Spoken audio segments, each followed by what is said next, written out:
How's it going, everybody? Welcome to the Fandom Collective YouTube channel. This is a nice little night. Usually we do these on Wednesdays, but we're going to do Tuesdays because that is the best time to see our three special guests. With me is usually Flipped Out, but he's got some things to deal with. So my co-host is going to be Fanscene, which is down in the corner right there. So, but I will save you for last, Fanscene. That's fine. I'm used to being last. Yep, you're good. You know how to take it. That's all good. So next to me is Peter Gilmore. Introduce yourself, my friend. I'm Peter Gilmore. All right, no, and now what? Yeah, I'm an artist, currently a comic book artist. I seem to have fallen into that one. I worked on the Case of the Littlest Umbrella and the Ashcan for that. So if anyone backed that one, you've probably got it by now and read it. So let me know what you think. DM me on Twitter. Let me know, or just at me actually. Sweet. Yeah, working on Rocket Girl and the Mole Men of Mars at the moment. Just turned in another page about half an hour ago. And also about to, after that, start work on Super Dead, which is the new book from Mandy and me. All right. Well, our first book we've actually done together. Mm-hmm. Oh, sweet. Well, we'll be talking about that in a little bit as well. You're also the destroyer of little small-sized rays and, all those little toys and those 3 black dudes on a unicorn or whatever. That one, junk thing, which I remember. And, so that's you. That's awesome, dude. The links to Rocket Gal and Super Dead are in the description below, as well as his Twitter to contact him if you want to check out his Twitter and whatnot. Next to him on the left or right, I don't know the angles right now with all this. That is Wyatt Holiday. What's up, dude? How's it going, man? I'm Wyatt Holiday. I am creator and writer of Ardana and co-creator and writer of Rocket Gal and Rocket Gal and the Mole Men of Mars is our first book. And how's it going, man? Doing good. That's awesome, dude. Do you have a YouTube channel or anything to plug as well with that? No, he does not. No, okay. I thought he was going to have like a dramatic pause of, you want to tell me the story about my YouTube channel? Here it goes. Something. And then, not the last part of the team, but Mandy Summers. How's it going? The rising actress as well as comic book writer. What's up? Like what? What's up, rookie? How have things been? How come I haven't seen any cookies lately?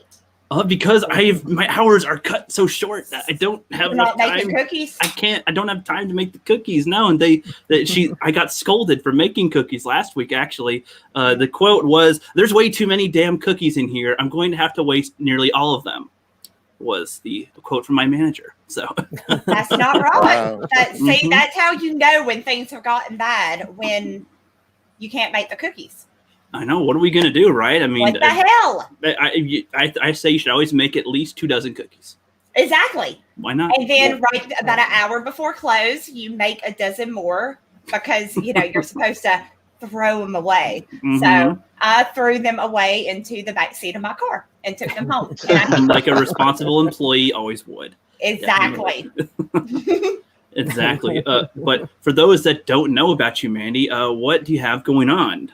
Well, okay, so I have Wart the Wizard that is in demand right now on Indiegogo. It closes on April the 30th, though. So if you guys haven't checked it out, make sure that y'all do. I have my novella, Hardcore Pornosaur, that is up on Comics Avalon. So I forgot to link that in there.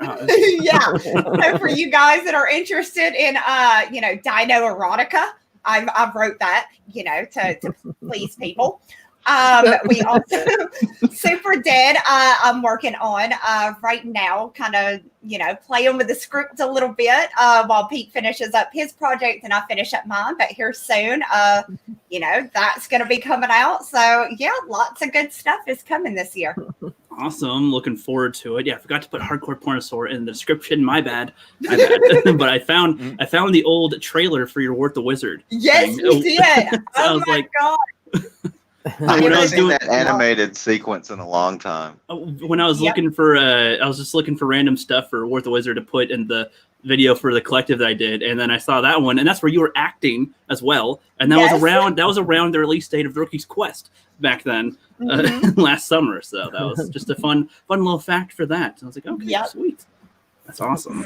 And then Fancine, my night ambassador of the collective. What's up, dude? What's going on? Not much. Just chilling out with you guys. All right, let's move on. That's good. No, that's fine. That's good. I hope you're doing good. Yeah. Yeah. He takes all the beatings that I throw at him, so he's doing good. Let's say hi to the chat. We got Optimus Deadpool in here. What's up? He says, "Put the cookie down now." No, never. How else would we get fat? We have to eat cookies. That's what we do. Oh yeah, Jade Spider-Man in the chat. What is up? I went back and forth. I kept on guessing if that's a dude or a chick, but I don't know with that because the Jade. I don't know. Cult Casino, cultural. I don't have my glasses on, so sorry. Culture. It's a culture casino. I was like cultural casino. Yeah, it says hello there, the Ancient One, and everybody. If Jade's putting links in there, I actually don't know if I modded Jade or anything. I know that the mod over at yours. I can mod them for you. Jade's going to be a mod everywhere before it's over. Probably. I'll make you a mod now so that you can put some links in here while you are here. Why not? The links to most of these things are in the description below, so that is good. Very good. Oh, apparently he already has a wrench. Oh, cool. There you go. Yeah. Second comment of the night. Oh, well, I have a wrench here too. Awesome. Okay, I don't remember doing that, but sweet. I guess we did. That's awesome. We also have Captain Fuckhead. What's up, dude? Yay. Love ya. It says, Hail Summers, Hail Gilf, Hail Rookie, Wyatt, Last Guy, Chat. Last guy. Hail, Captain. Hello. I love that he still calls him Gilmore. I love Shut it up. so much. No, Gilmore. no, Is there history to that? Oh my story? God. Yes. So for a while there, because Pete and I are friends, they were calling him Milfmore. Okay. So it was funny and we laughed about it. But then, I think it was Peephole Circus started calling him, Gilfmore. That makes more sense. Yes, because, the grannies. So, and now Pete gets mad at me when I say it because he's not really into the grannies. But it is funny as hell to accuse him of such degeneracy. Grannies need love too. I have no comment. I give up. As expected. I think it was Dark Gift Comics did a little like drawing of me in bed with the Golden Girls. He was showing you what the convention was going to be like when you get to Florida. Yeah. Get all the granny attention. And then I just get like the other day I got a DM from Mandy saying, because she's got these colouring books she likes to do. She's like, I'm colouring something for you at the moment. I'm like, oh yeah, what's that? And she shows me the Golden Girls colouring book. He loved it. It was great. Yeah. That's going with his package, that picture I drew or colored. I'm going to send it to him so he can frame it, hang it up in his living room, make it beautiful. Look on with pride. Yeah. Exactly. Yeah. Tell him thank you for being a friend. Oh, I get that reference. Yeah. I get that reference. Mm-hmm. But yeah, so you guys have a new comic book coming out called Super Dead. Now, and when I first heard that, I was thinking like Doom or something, how they had like superheroes and monsters, and I don't know, that was a more bizarre storyline. What's your guys' about? Basically, it is going to be about a scientist that accidentally, dies and turns himself into a zombie. But his main goal was to save the world. So even as a zombie, he wants to save people and help people. But the issue is, again, he's a zombie. Mm-hmm. So, he goes to try to save somebody. Well, they see him and they jump off a damn roof. Or he ends up eating them. Because, again, he's a zombie. So technically in the book, he is going to be the bad guy. but he doesn't know he's a bad guy. But we're also going to have an actual hero that is trying to find this guy that's, eating people and all of these suicides. And so it's going to be kind of goofy and kind of silly. We haven't actually, nailed down exactly, but it's going to be something along those lines and make it kind of funny, but also really dark. So yeah, definitely dark. Very dark. Yeah, from what I've heard them discuss, it's not a kids thing like Worth the Wizard. It's more dark. It's more, if there's humor to it, it's more dark humor. Yes, that is correct. It's going to be silly, but at the same time, very, very, very dark. So, I mean, originally it was going to be kind of cartoony, like the artwork, but we've gone a different route. We've gone very, I don't know, what would you say, 90s kind of comic, kind of, more serious on the artwork. Super high detailed stuff, and I like that. So you got the villain running around thinking, I'm the hero of this story. And it's like, no, he's the villain of the story. Right. Now, like I said, he's going to be a serious guy. Very smart scientist. But, again, he tries to help. He's a zombie. So things happen. But at the same time, he's a super powered zombie. He's not just a zombie. Right. Yeah. Not your average zombie. Okay.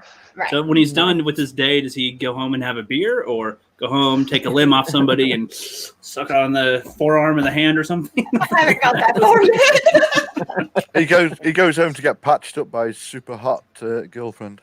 Yes. Okay. Yes, we do have a lab assistant that we're going to add in, a very hot chick that is trying to help him and fixes him up when bad shit happens. So when he loses a limb because he's a zombie, right? Or something. Yeah. I mean, technically speaking, by the end of the comic, he could look up completely different than he did at the start. That's actually not a bad idea. You should give him some frozen arms and different legs and different pieces or something. So okay, you lost an arm again because you're decomposing, or you lost it in a fight. Okay, here's your different arm here today, and this one's shorter than the other one. Or something. It's hey, where's a cool arm? This is all we could find. Okay, shoot, do what you got. Or you make him part robotic later or something for a little bit, but who knows? Who knows? That might work. It's very early stages. Early stages. Yes, so. We are still with both of us right now. We're having it's really hard to sit down and literally break down a script right now, just because both of us are. He's in the middle of a campaign, very middle of it almost, and I'm over here finishing up one. Right. So, but here soon, as soon as we're not worried about everything else, we will sit down and we are gonna just knock out a script. But it's gonna be freaking awesome. With Pete's art and what I can do with my writing, I think we can make this just amazing. So that sounds awesome. It does. It sounds really good. And you made a good trailer for just having not as much footage for it. So that's good. You set the tone for it. It's kind of okay. Mm-hmm. It's definitely not the same rock music as the Wizard was going to be. So. That's good. Yeah, we decided when he was, kind of doodling it out and stuff, he was like, so what do you think for, what are we looking for here? And I was like, the darkness. I want it to look like the dark. So we did an homage for the darkness, which is freaking amazing. I mean, just one of my favorite comics. Yeah, we are talking about comics, not the band. Obviously. Yes, not the I believe in a thing called Love, guys. That song was awesome. I love that song. That's great. Fancy. Have you taken a look at some of their stuff yet lately? I've seen the Wart the Wizard stuff, and I've seen the trailer for the Super Dead, which I really liked. I like the 90s style. So that caught my attention. I like that. That's pretty neat. Yeah, Fanzine's a comic follower himself with all this stuff. So, but I don't know. I feel like he's got he just follows everything. So it's I don't know what specifically he'll catch around here or not. A little bit of this, a little bit of that. With all that, I noticed you have Evil Dead on your door. Yes, I do. That is awesome. Excellent. One of my favorite franchises. Yeah, I just saw Army of Darkness recently. That's good for one. the first time. For the first time, yes. Yeah. Oh wow. Yes, as if anybody doesn't know, as much as a movie guy as I am, I just started to get into movies a couple years ago. So there's like tons of movies that I have not seen that every film buff has seen. So Army of Darkness was a recent first one. I saw Evil Dead 2 for the first time last Halloween, and then Army of Darkness for the first time literally like last Friday, pretty much. And no, I liked it though. I liked Army of Darkness quite a bit. Much different tone than Evil Dead 2, but made more sense in a way, but in a kind of funnier way, the way they did it. Yeah. I love Army of Darkness. All three are kind of, because the first one was like super serious. Well, not super serious, but you know. Well, I would not call that one super serious. Evil Dead 2 is like goofy. That scene where he's smashing the hand smashing plates on his face and stuff. That's awesome. Love that. Yes. It runs off to the mouse hole and gives him the finger. I'm really trying to imagine somebody like coming up with the idea, writing it down, trying to pitch that to somebody. So there's this guy. He goes to the woods. The camera attacks him a lot, and his hand attacks him too, and just it breaks down doors. Doors are nothing, and just like the same doors that were there that were knocked down, they'll be back up to be knocked down again, and it's like random things will happen. There's a random goo block monster in the basement, and it's just Yes. Sam Raimi for you. It's brilliant. Sam Raimi is brilliant in my mind. So yeah. Wait, that was directed by Sam Raimi? Yeah. Oh wow. All three of them. I think wasn't the first one. Was it his first movie? Because they shot it on like a few $1,000, didn't they? It didn't cost much at all. Yeah, it was like they were college friends, and they like did like a college film, and it evolved into Evil Dead, and then like Evil Dead was like an independent movie, and then they did the sequel, and the sequel is basically just a remake of the first one, but under a studio. Yeah. Yep. Yeah. Okay. Wow. Yeah. Cool stuff. There you go. I also just saw Split for the first time. If that's a popular one as well. I don't know that one. The Shyamalana universe or something. Yeah. Yeah. That's a good one. Yeah. Did you ever see Unbreakable? Yeah, way back in the day. Oh, you're talking about Mandy. Yeah. Unbreakable with Bruce Willis and Samuel Jackson. The guy who's like super strong and the guy who's like super weak. Yeah, did you see that? Yeah, Mr. Glass. Yeah. Yeah. And he's like, no. Mandy. Oh, I think is he the guy that couldn't get hurt? Yeah. Yes. Okay, yes, but it's been like it was on VHS or something. Like I rented it, and it was new. Right. This takes place in the same. It takes place in the same world, and then Glass brings the two together. It does. Yeah, I wasn't massively fond of that movie. I can take it or leave it. It was all right. I didn't watch it, and it didn't look very good to me. No, it looked like by then they kind of went with tropiness, kind of by then. Like they had their own unique type of things, and then combined them like a normal franchise does these days. So it came off like a really low budget X-Men movie. It did, with the most pathetic fight at the end ever.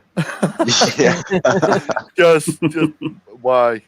Okay, fine. I haven't seen it, but I heard like what happens with it, and I'm like, really? That sounds like a Shyamalan ending. It sounds like a Shyamalan ending. So no, with whatever twist that you can do with that. What a twist! Oh yes, but so those are some of that. But there was another one. So Wyatt, you linked me to your project, the Ardana. All right. Oh yeah. Let me bring that up. That was my first one. Since you guys may not have seen that one. Yeah, I think I missed that one. Let me take a look here. People did. Yeah.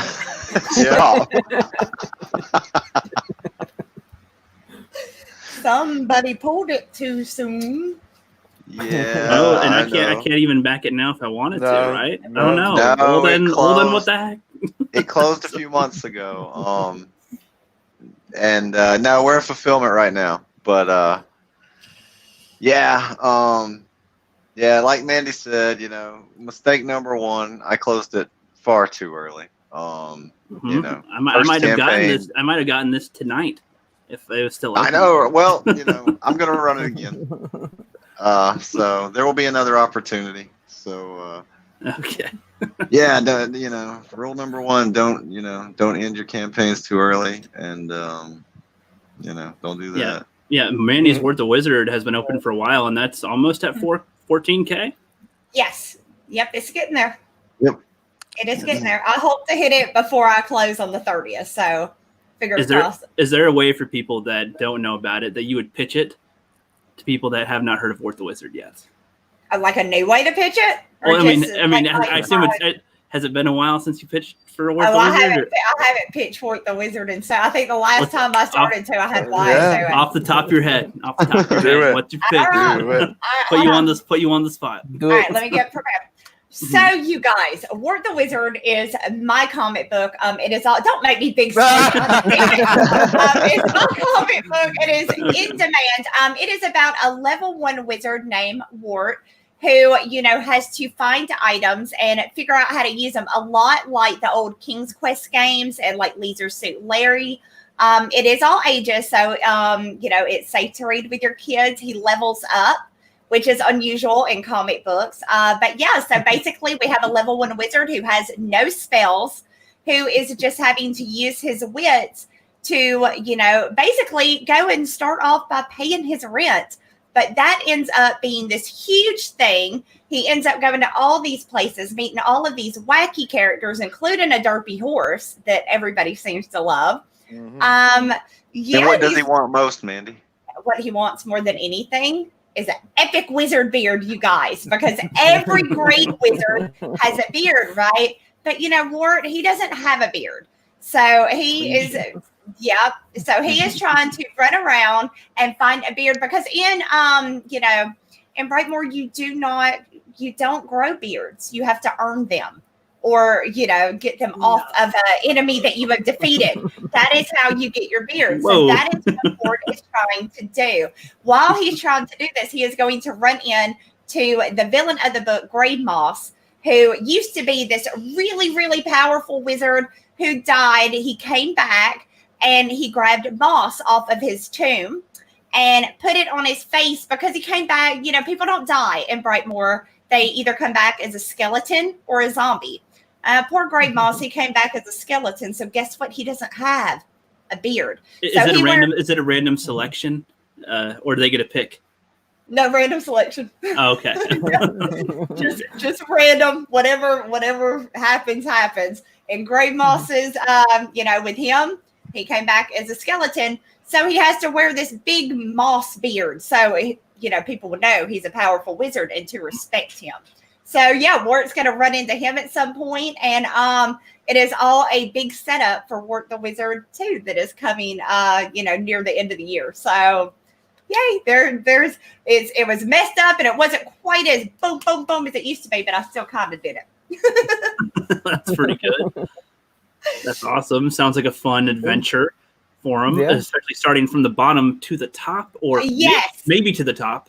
Yes, he does not have even one. So, a wizard who doesn't have even one spell. So, for those of you who have played online video games, y'all know what I mean by being a wizard with no spells. So, because even in, EverQuest, they started you off with something.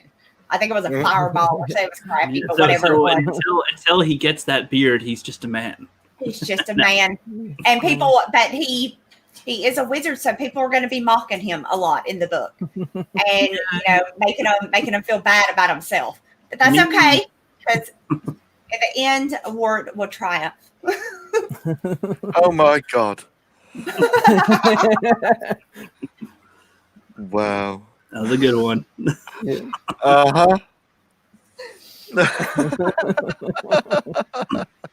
The Ancient One says, "Hey Mandy Summers, if you're reading this, you should convince the rookie critic to throw a cookie party where we all get to have loads of cookies. He he he he he he he he he he he. Gonna be cool." He does the best impression. I swear he nails it. Yeah, I agree that we do need a cookie party when all of this is done and people can be around each other, and we don't have to live where you can't, stand within 2 inches of somebody, I think we do need to have a huge cookie party. The whole world does. Right. I'm losing my mind trapped in this freaking house. And I still leave. I leave every now and then, but it's not the same. No. It's not the same. Now, usually we have to leave to go and be away for a while, but it's pretty much go get what you're doing and then come back. So Exactly. Right. Come straight back home and continue watching 2 kids destroy my house every day, every 5 minutes. Yeah, I'm not going back. I'm not going back out there again. That's it. I've done it today. Not happening again. I've heard that schools might not return for the rest of the year, so it's They're not here. It's going to be the rest of the summer, all the way. You got them the whole way. Yep. Summer break is in full swing now. It has been for a while. So, yeah. This is, and I can't take them anywhere. I can't do anything with them. We're just trapped in this house. If they jump off the walls everywhere because we're stuck in the house. So, can't even have friends over. No. They'll bring germs. They'll bring the cuties. Yeah. I agree with cookies. Lots of board games. We ain't got none of those pieces. Are you kidding me? Every board game we have, we're having to go and find stuff to use as like the tokens and stuff. Here's a quarter. Yeah, you're the quarter. You're the dime. You're the button. I don't know where this came from. You're a button. Here's the eraser. Yeah, that's our board games around here. Yeah, that's the makeshift. It's what you got to do. What you got to do there. Right. Big time. Oh my God. And he calls him Gilf one more time. That's awesome.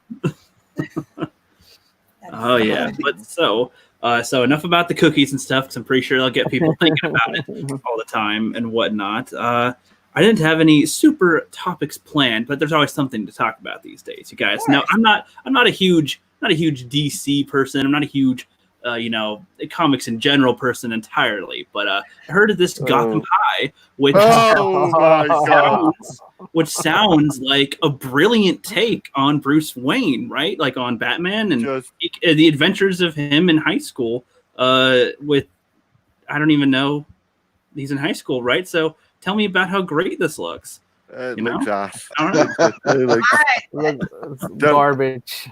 One thing you need to know before we do this is when Mandy starts getting out of control, because she will now when she starts talking about this, muskrat is the safe word. So when she starts ranting and gets out of control, we muskrat her. Yes, I have been muskratted before. But why would she possibly rant? This seems like a brilliant idea to get people invested in comic books, right? This is a bullshit idea. No. This is ridiculous. It is a freaking joke. And I can't with these people. This is why we're making our own damn books, because of crap like this. I mean, look at this. All right, we got the Joker over here. Mm-hmm. Does he look menacing to you? I wouldn't have guessed that's the Joker. No. Is the card supposed to tell us that he's the Joker? Yeah, he's the Joker. He's the Joker. Bruce Wayne is now a Chinese American. That would be Catwoman standing beside. I thought this was Catwoman. No, no, I see why. I see why you'd say that, but no. And basically what we have here is an old-fashioned Twilight love triangle going on here. So with Catwoman. But the 2 guys get it on as well. We don't know. It's not confirmed. It's not confirmed, but I'm sure it was in the article, one of the articles. Joker and Bruce are dating too? Probably so. It wouldn't surprise me. Yeah. Current day comic. Yeah, that has not been confirmed to my knowledge, but I mean, that's bound to happen. It's next. He seems annoyed, but that he's okay with it.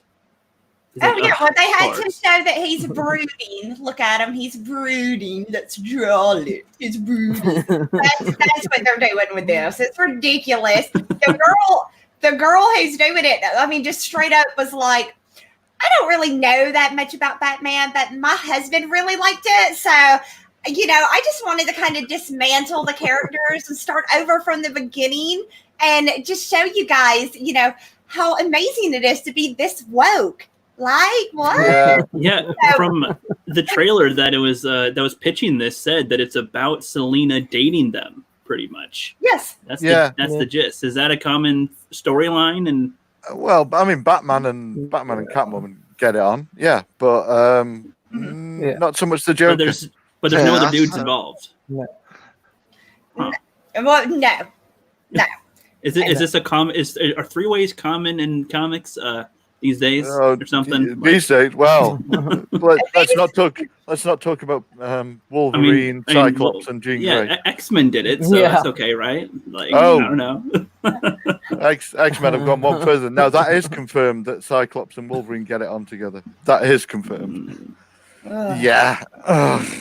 Yeah. So I mean, they did turn Alfred homosexual in this one. So Alfred is going to, because you know what everybody's always wondered when they're reading Batman or watching the movies is, I wonder who Alfred's plowing. Yeah. So what you guys think when you're watching the movies? Who's Alfred getting on with? I haven't read any of the comic books. I've seen most of the movies. Probably that is not a thought that entered my mind. He either enters the scene and leaves the scene, pretty much. Yeah. His involvement. Right. Well, now he's going to be around to talk to Bruce about his love that he's feeling for the Joker, and how to work through it, and to be okay with being him in his own skin. And then Harley Quinn's going to show up in the next book, and then it's going to become a big battle between the girls. I can't with them. Oh my god, I cannot. So everybody has been clamoring for a story about Bruce Wayne in high school, right? Because is that where all the action happens? Because the only things they show in movies, they skip all this. They go, oh, parents dead, kablam, and then Bruce either is just discovering the stuff or he's already Batman.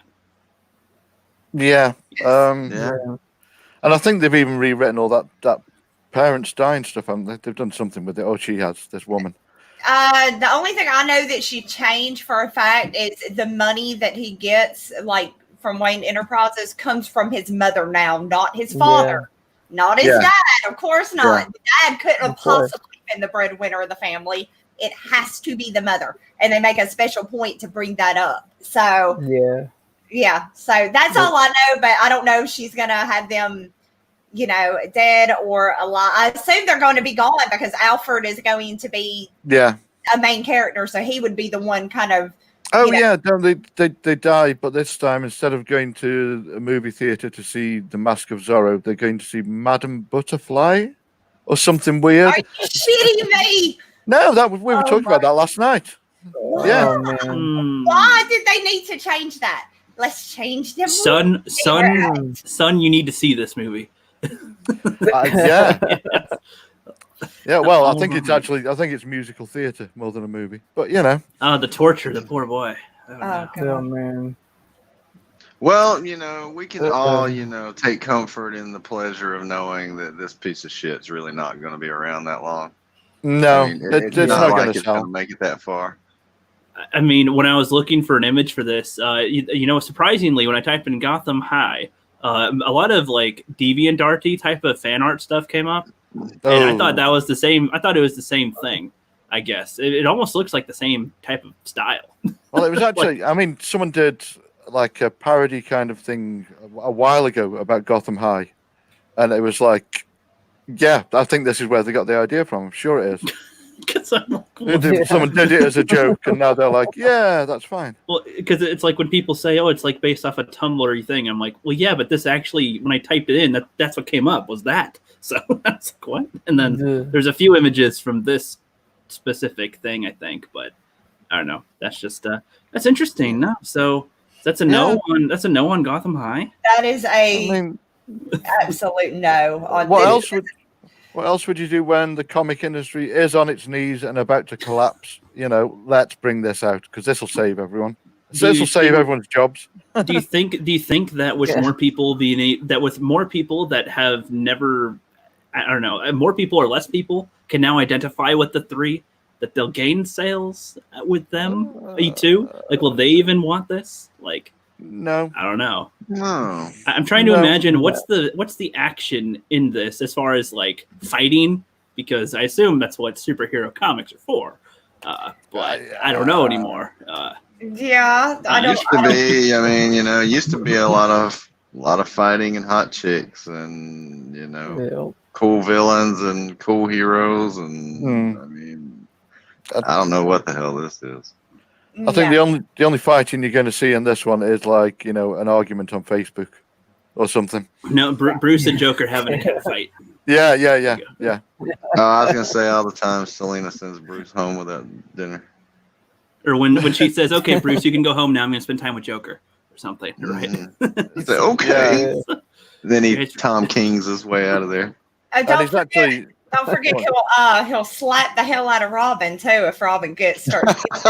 What? No. You see, I bet you this is what they're gonna do. They're gonna do the twist and have Robin be like the tougher Bruce Wayne type of character, and that's like straight and not like them. He's gonna be the odd one. He's gonna be the odd one out.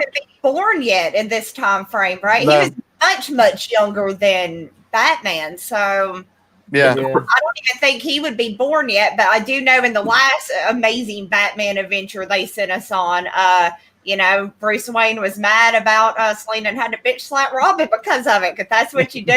Your girlfriend breaks up with you, so you punch your best friend in the nose. Yeah, so that's how that always plays out, right? And this isn't even the Joker from the comics. This is the Joker from the Tim Burton Batman movie. So I want you guys to imagine this Joker growing into the Heath Ledger one. Yeah, no. That son of a bitch is headed to a Starbucks to get him a sweet latte. That is the only place he's going when he graduates. He's going to take his computer and he's going to sit in there drinking soy lattes and writing his novel. That's what this Joker is going to do. So are they also giving him an origin technically by doing this, like in their own way, like for whatever series this is? Because do they usually have kid Joker or teen Joker? No. It sounds like a weird concept. No. Only time we've seen anything like that was in that Gotham series. So this is but he was actually quite good. Now, what makes the never needed? This was just not needed. Nobody ever sat around and wanted to know about this. You don't want these guys? No. I just hope Bane's the principal. Yeah, hey, you don't want Principal Penguin. Don't want this anymore. See up close. This is hard to tell if that's a man or a woman. Why is the nose way over there? It looks like the little caricatures of Donald Trump is what it looks like. Somebody showed it on a stream last night that I was on, and we were talking about this, and they had me do the comparison, and it does. It looks just like if you find like the SJW character of Donald Trump, stick black hair on him, boom, you got it. That's what they were going for. And they use their own hair cults too. How cool is that they're their own inspiration for the characters? How awesome is that, right? Yeah. Look, she's got a cat necklace, so we know she's Catwoman. Okay, that's a good identifier. She's wearing a collar. You call that a necklace? That's like a collar, dude. That's like right around her. Yeah. That's tight. That's a choker. Yeah. Choker. Right. Yeah. Let's look at him up close. Look at that. Look at that. Like, okay. Children, I'll save you from the screen now, so we can get back to normal. Sorry, sorry if I spilled your drink. No, we're all depressed. Yep. Sorry about that. VS the game says, ha. I just barely watched the Joker movie. I can't imagine teen Joker, or would that be Jared Leto? It could be Jared Leto, right? Yeah, I could see that being Jared Leto. Is Boss Grissom the principal? Could be. Yep. No, the principal. Bane or Penguin? No. No, it'll be Commissioner Gordon. It'll be Gordon. Principal Gordon. Oh, okay. Yeah. Oh, you got. Oh my God! You guys know how they have Baby Yodas? They're gonna have Baby Joker now with all this, but it's gonna be this Baby Joker. That's a freaking nightmare, is what that is. And a Baby Brute, a Baby Batman, a Baby Batman. They'll have the adventures. They'll make that into a cartoon series. The Adventures of Baby Gotham or something. Yeah, Gotham Babies like they did with Muppets. Yeah. Holy shit. Watch that be a thing. And even then, they'll have the baby girls. Oh my God. Oh my God, they probably have relation. Oh my God, the way they write, they probably have them in relationships too. Oh my God. Yeah, except in that one, they will attack moms that don't think the way that they do. Like, okay, this baby, Joker's the way he is because the mom didn't nurse for the full year that she was supposed to. It's gonna be shit like that. So they go in and bash moms as well, real quick. Oh Jesus. Okay. Wow. Gosh, so that's some fun stuff there. Oh man. Wow. Yeah. So thank you for educating me on that because I didn't know. I thought that was the high standards of comics these days. No, that's their high standards. And No. There we go. There it is. God damn it.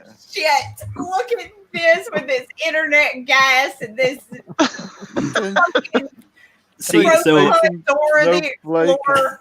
Holy shit. Here we go. So let's go around the table. Let's go around the table. Which one's your favorites? Trail mix. Trail mix is my favorite. I gotta get me a Trailblazer from my wall back there.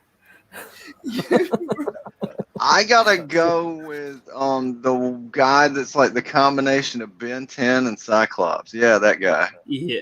I don't know. His name is Internet Gas. Wait, is he the Internet Gas dude? His actual, I think his name, his like superhero name is Screen Time.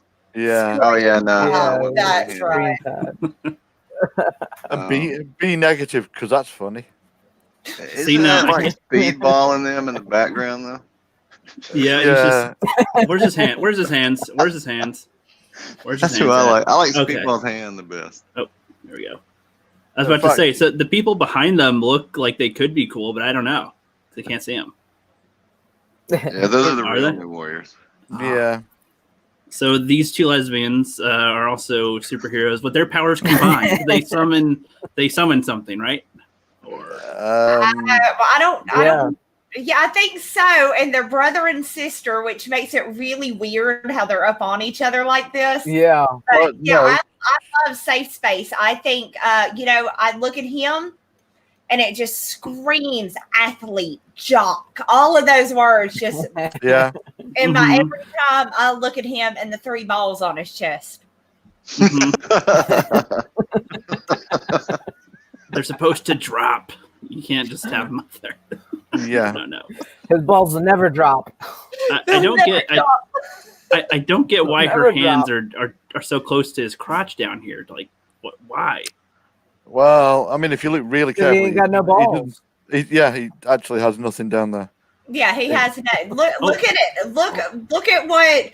Okay, okay. He's got a bigger set than he does. Yeah, look, hers is bigger than his. Yeah, I could see some camel toe. Yeah. Okay. Yeah. That makes sense. Yeah, but it's not she. That person is non-binary. Yeah. So, that's not really a she. That's a non-binary. Yeah. So it's an it. Yes. Are they them? Okay. Yeah. And the guy, internet guy's back here. He's sitting there like Mary Catherine Gallagher. When I get real nervous, that's what he reminds me of, the way he's standing in that picture. You think he's got some internet gas canisters to get away for something? What is on his head? What is that? Those are internet plugs. Like little diodes, I guess, or whatnot. They look like horns, but in another picture, they don't look anything like that. So I don't know what they are. Those aren't part of his earphones. Those don't have any functionality. No, he's just got blue balls on or green balls on his head. Look at that look on his face too. He's like, I'm the coolest one. And you can't see it in this image, but his logo is actually the Wi-Fi symbol. And I'm not joking, it is. How creative! Wow. These shadows look like Band-Aids to me. So I'm like, okay, he got scratched by his cat, and that's because he's walking around looking at Pornhub all the time and walking into things. Yeah. And look at this. Look at this. Hi guys, I'm Trailblazer. Give me a sandwich. Is that some kind of personal attack? Well, that's like. Go ahead. That's what her magic backpack's for, isn't it? For the sandwiches and the Snickers. So what is her power, or what's her skill, or what's her? She has a magic backpack, and she also apparently like charges into battle. She's the runner of the group. That's Flash. Yeah. Yeah. Right now. Sounds like Mandy's making that up, but no, that's what it is. Yeah, that's true. Yeah. So it would be charge. Well, like I said, she stopped. Imagine the damage she would cause at a Golden Corral. All the rest of the squad like run really slowly in slow motion behind her. You go, girl. This reminds me of an SNL skit, oddly enough, where they're making fun of Dragon Ball Z, and he like powers up, and then all he does is eat hot dogs, and so there's like a flood. There's a flood, and he just dips the hot dogs into the thing, dips, and it's like soaking it up as he's eating or something. And there's nothing more practical for a superhero than two big dangly earrings either. Yes, you know? I saw that too, and I thought they put earrings on it. Is that what those are? I think so. I thought that was like a weird flap to her hood. No, they're earrings. Yeah. They're earrings, and because everybody that's charging into battle should have on earrings, right? Whipping her in the face. Gimli and Legolas and Aragorn always had their earrings to charge into battle with. Oh yeah. Well, look at all the football players wearing the big giant earring. Yeah, that's totally safe. This is an abomination. It's what it is. It's god awful. Wait, so does her magic backpack? Is it like Mary Poppins' backpack, or like her bag, or what? Like no, it's Dora the Explorer. It is literally Dora the Explorer. I don't get it. No, I know. So she teaches us Spanish. Yeah, even the SJWs hate it. So because it's like okay. In my head, I think you can make some fat superheroes that can be kind of fun, or something. Yeah. Or you can even like in my head, before there was Fat Thor, I thought of my own idea with I was thinking of Jason Momoa, but like he's all muscular. Think if he got real fat, cut to him as like a warrior, and then cut to him now like playing video games. He's got like chips all over him. It's like a fat ass now, and then it's like he has a villain or something that he used to be able to beat or something, and he can't. And then like his girlfriend gets killed by him or something. Like you can make something out of these heroes, and then he's got to try to get in shape, and maybe that's a little tough, but it's like you can make something happen here where he's trying, and he knows that he needs to get in shape or something. So it's not like society needs to accept me. Settle it with League of Legends or something instead. Yeah, I guess. On the couch still. Yeah, bit of Call of Duty. Yeah, I don't know. I feel like there's ways you can have fat superheroes. So like, wasn't there literally like a bubble dude or like a dude who goes like whoop, and then like he's like invincible bouncing? I don't know. The blob. The blob. Yeah. Wasn't he like in the future or something? I saw Legions of Superheroes. I saw a lot of random heroes on the Justice League animated series. Oh, might have been like Bouncing Boy or one of them guys. Yeah, he's just like whoop, and then just like smacks him in the head and like ouch, and that's it. So pretty much it's like, yep, that hurt, and he can make a getaway, I guess. That's what are all those patches on her face, Pete? What? Artist, good artist. What are all those freaking patches on her face? That's herpes. Now what is it? I get that's what it is, but what are they? Nothing. I don't know. It's someone trying to be autistic and failing miserably. It just looks like she's got babies. And I think they drew an ear using like a big fat, Sharpie or something. I don't know. This looks like it's another face growing out. Could be. A little bit. Could be a vestigial twin. Perhaps, yeah. Maybe. Edward Mordrick. Give him a left hook. Shit. Yeah. Okay. Yeah. See, get her. It's weird that that's there, but her nose is really, really pink. And it's like, well, where's that coming from? Why is her nose pink? Sunburn? That's no, that's one of those strips you put across your nose to stop, What a Biore? An a Biore strip?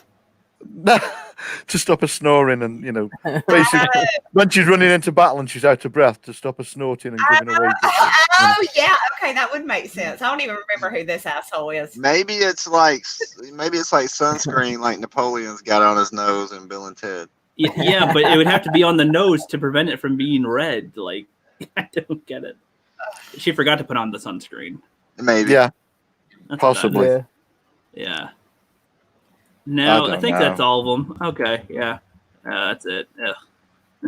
Apart from, There's no comments on this one I could think of. Just looks like looks like they took the Supreme Kai from Dragon Ball and made him kind of emo, and then that's it. Like, that's called Let's Get the Twilight Kids or something. I don't know. Because the Supreme Kai was literally purple, but he's an alien. But all right. Yeah. Is he wearing a dress? Has he got a dress on or a skirt? I was say, did he look like he had anything on? I don't know what's going on with that. He's got one normal leg, the one on the right hand side, the closer leg. That's normal. And then that leg is just huge. Elephantitis. Who colored this shit? Come on. And he's got some weird. I don't know what that strap is going across the leg, and that's a weird hand position too on the legs. I know. I was gonna say it looks like the guy's thumb is in his crotch. On the thigh, right here, the giant's like, let's see what you I'm filling it out. I can't tell. I have to see. The worst thing is, I can see all these plants and things that are growing there. I know that's just a cheapy brush that you can get in Clip Studio that does all that for you. I can recognize that. I thought those were spiders or something. I'm like, what? No, that's called lazy ass artist. And they got lazy on the coloring around the fingers too. They didn't bother to scroll in and finish coloring. Never mind. Oh God. Marvel Comics for you. Okay. Yeah, that's what we got. Yeah. Should we just leave it right here for everyone now? That's great. Everybody keep in mind that they're brother and sister. And even with my accent, I can tell you guys that's not okay. That's not okay where I live. That's not what you do. So no. Like just arm around subsist at the most. That's it. Like this is my sister. If hands down here. No. Hey, what's up? You escort your girlfriend with your hands lower. Right? Or maybe they're going to have a future comic featuring their child. I don't know, called whatever. Oh my God. 3 eyes or. Oh God, you can't say 3 eyes without inbred people. Flippers. I don't know. Three eyes, 3 balls. Flipper boy. I don't know. Oh God. They're probably going for the Game of Thrones things with that. It's a it's a butt flap. That makes sense. Wearing chaps, he's wearing chaps. Yep. That doesn't explain the huge leg. Yeah, that was a bizarre. See, I'm no artist, but like, so at most I might have some weird deformity, but I fix it. Like I kind of, even if it's in a stupid erase mark, because I don't know how to do it on a computer. You just kind of can fix a proportion. That's the inker. Blame the inker for getting that completely wrong. Mm-hmm. That's on. But what's funny is that seeing those bizarre comic ideas for heroes, it made me think of like, okay, in my mythology class, we had like an assignment to make like a monster, and it was like we had a week to do it, and you had to come up with some details. You give it like a name. Does it have any abilities? Does it have any weaknesses? What's it trying to do? Does it have any foes that it fights? And make like a quick story, like a 1 to 4 page story. Like she preferred a 1-page story for grading, but you know, for those that write a lot like I do, you know, I get 4 pages or something. And so like I took that just to draw a hero real quick. I was like, I'll come up with one with details. I'll draw it, color it, and write a story about it. And I did that in about 3 hours, and that was it. And it's not the best, of course, because quick. It's you know, and I'm no artist again, but Dead End or Dead Ende or something. He's invincible. He's invincible. It's the thing, but you know, came up with a quick story for him, and you know, I feel like that's within 3 hours from a non-comic book artist. What would you say? Is this on the same level as them, better or worse? I think you're right on point. I think you need to head over to Marvel and apply. I think you'll be hired right now. But when you go there, just be like, you know, like I self-loathe because, you know, I was born male and I'm white. I have to have regrets for how I am. Right. You have to, you know, say I'm so embarrassed about myself and the fact, all you need to sell that to Marvel is just say it's a girl. No, I have to say it was a boy. Right. There you go. It was one. Yeah, there you go. Sorry, did I cut you off there, Mandy? Sorry. No, you're fine. That's funny, but no, it just made me think you should put an E on the end there and call him Dear Dende. No, that's what I said. Like people would call him, if you wanted it to be fast, you go Derende. Yeah. You know, like a Mexican name, Derende. Yeah. Or something. That's literally what I put in the little story that I did. Making it Spanish would be perfect. That helps too.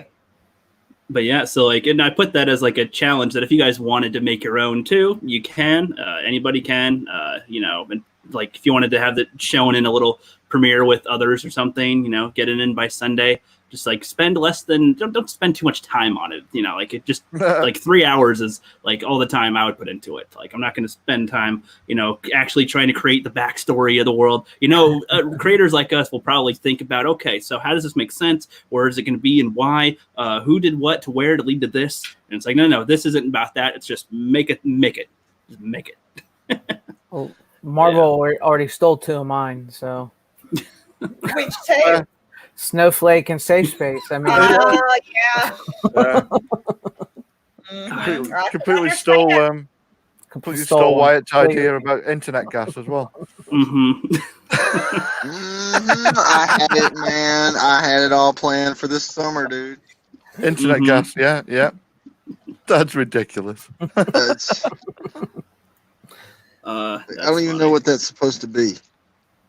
I don't know. But you see, it also made me think of, is there a way that we could make their crappy looking heroes any bit interesting? And not just by the look, but like using their weird abilities, like, you know, Safe Space or something. I feel like that character shouldn't be a superhero. It should be like a citizen or something that's like, you know, maybe he's trying, if his power is triggered by like other people or something, which that sounds so stupid as an ability. So he can't even will it to be around other people or what? Like he has to.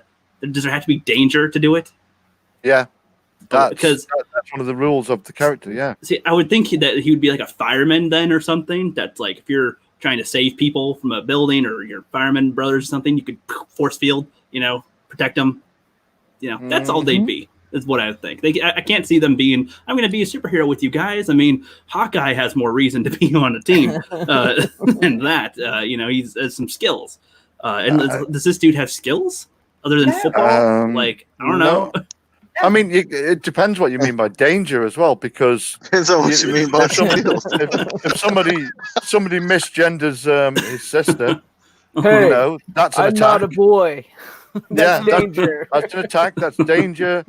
You know, so he probably just goes and beats the shit out of whoever says it. Yeah, that'll be issue one. I bet you any money. But how would he be able to beat them up? I bet they just. Oh no, he can't, can he? Costumes, the Twitter mob people. Oh yeah, somebody called him a douchebag on Twitter, and that triggered. I was going to say, who does the fighting? She can throw ice. She can throw snowflakes, can't she? She can throw razor sharp snowflakes. I'm trying to understand that as well. So if you got icicles, what? I don't know. Elsa. They ripped off Elsa. That's all they did there. They ripped off Elsa. People will upset her. The ice shoots out and it kills people, and she hurts people, but then Safe Space comes in and pulls her into his loving brotherly embrace. Oh, Right? God. And it melts all the ice. The love, the passion, it melts all the ice. For their reuniting after they saw each other this morning, and it's been all day since they saw each other, and they reunited very well. But no, it's like, so I'm trying to imagine. So Sub-Zero and even Elsa, it's not just icicles they throw at you; they like form ice shapes of all kinds and can like fill the room or something with it. And it's like so she's basically like, as if, you know, I'm gonna have my batarang or just a ninja with my ninja shurikens, but I could just conjure icicles that will also melt, so not even reusable.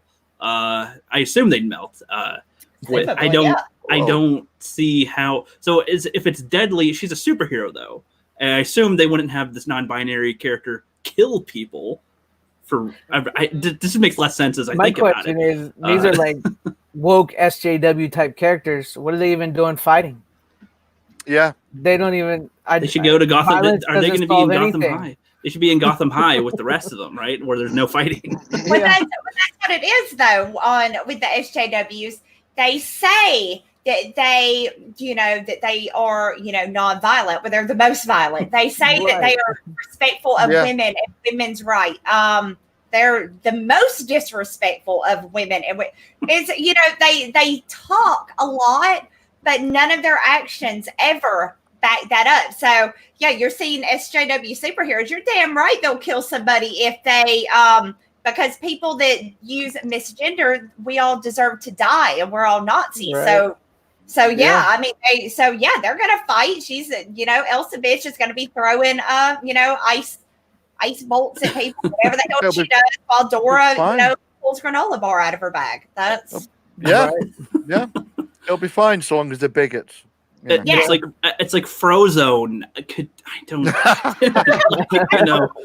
I'm trying to think of all ice characters. Like fucking Squirtle. Fucking Squirtle can do more. Like I don't know. Freaking oh my gosh. It can use bubble, it can use its hard shell, it can squirt water at your face, it can shoot icicles at your face. He's got a lot of abilities. I think Trailblazer ate Squirtle.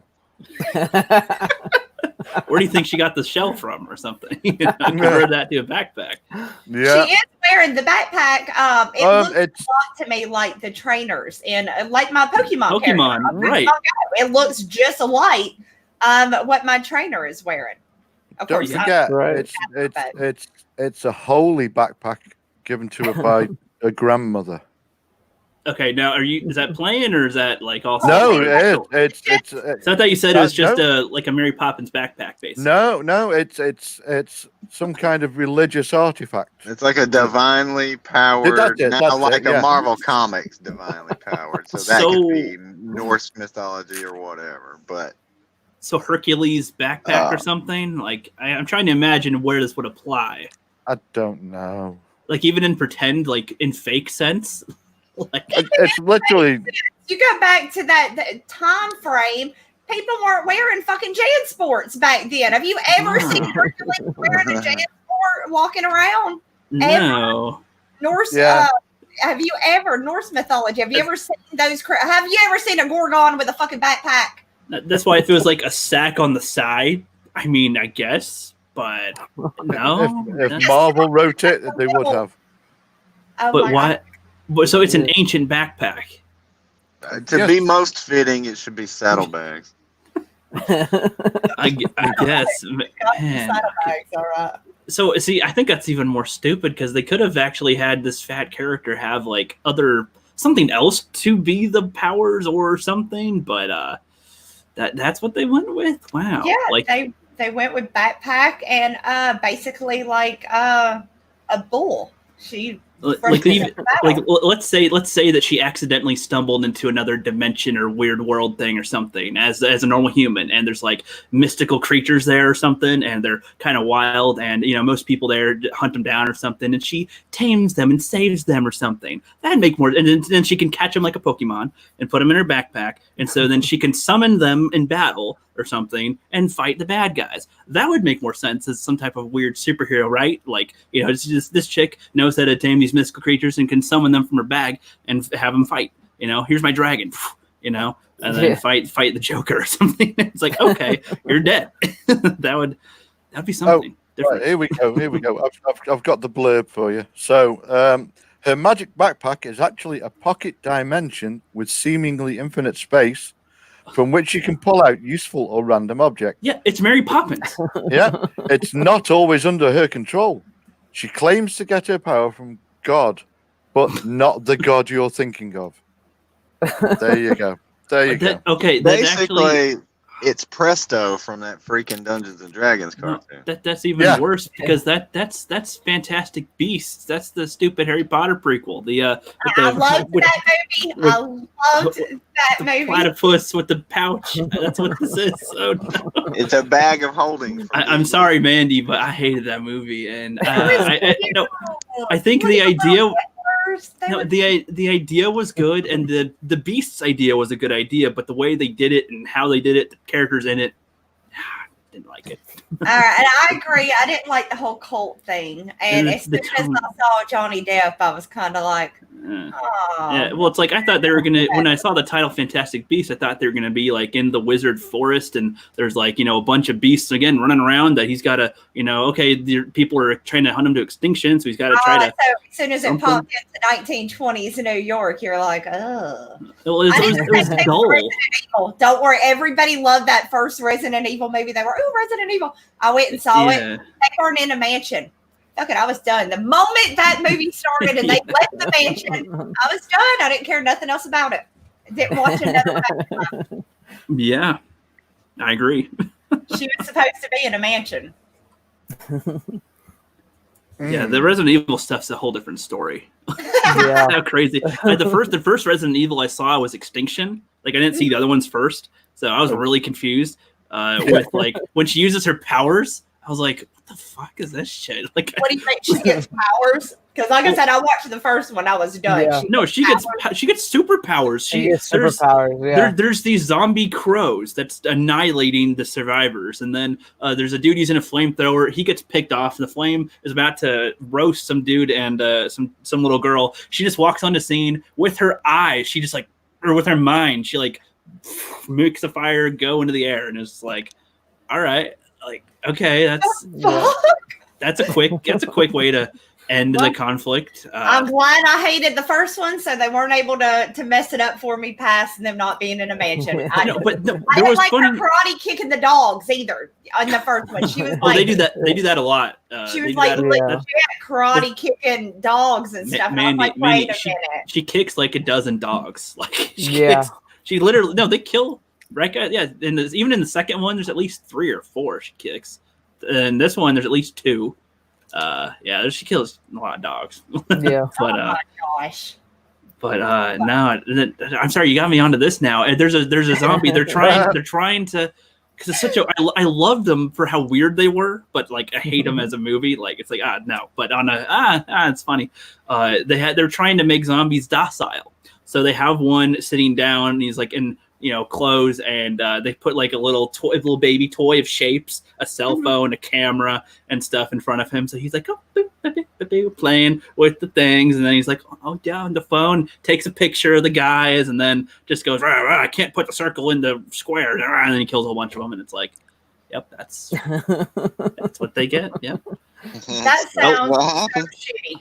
Oh, and not even that. At the very beginning, it's showing a replay of of some of the stuff from the first one a little bit, but it's not a replay. It's she's like wandering the thing. There's the lasers she has to dodge and stuff from the that little square box thing. That room's in there for a sec. She gets out of that, goes into a hallway, and she gets killed. And you're like, what? And then they just throw her outside with like a whole moat of bodies of clones, of clone analysis, and they just clone her. And run an obstacle course. Sounds as shitty as the House of the Dead movie. Did anybody watch that hunk of shit where it like used gameplay and all of a sudden they like that at the screen? You're like, yeah. Oh no! I actually have seen that one. I have seen that. Yeah, I've seen that one.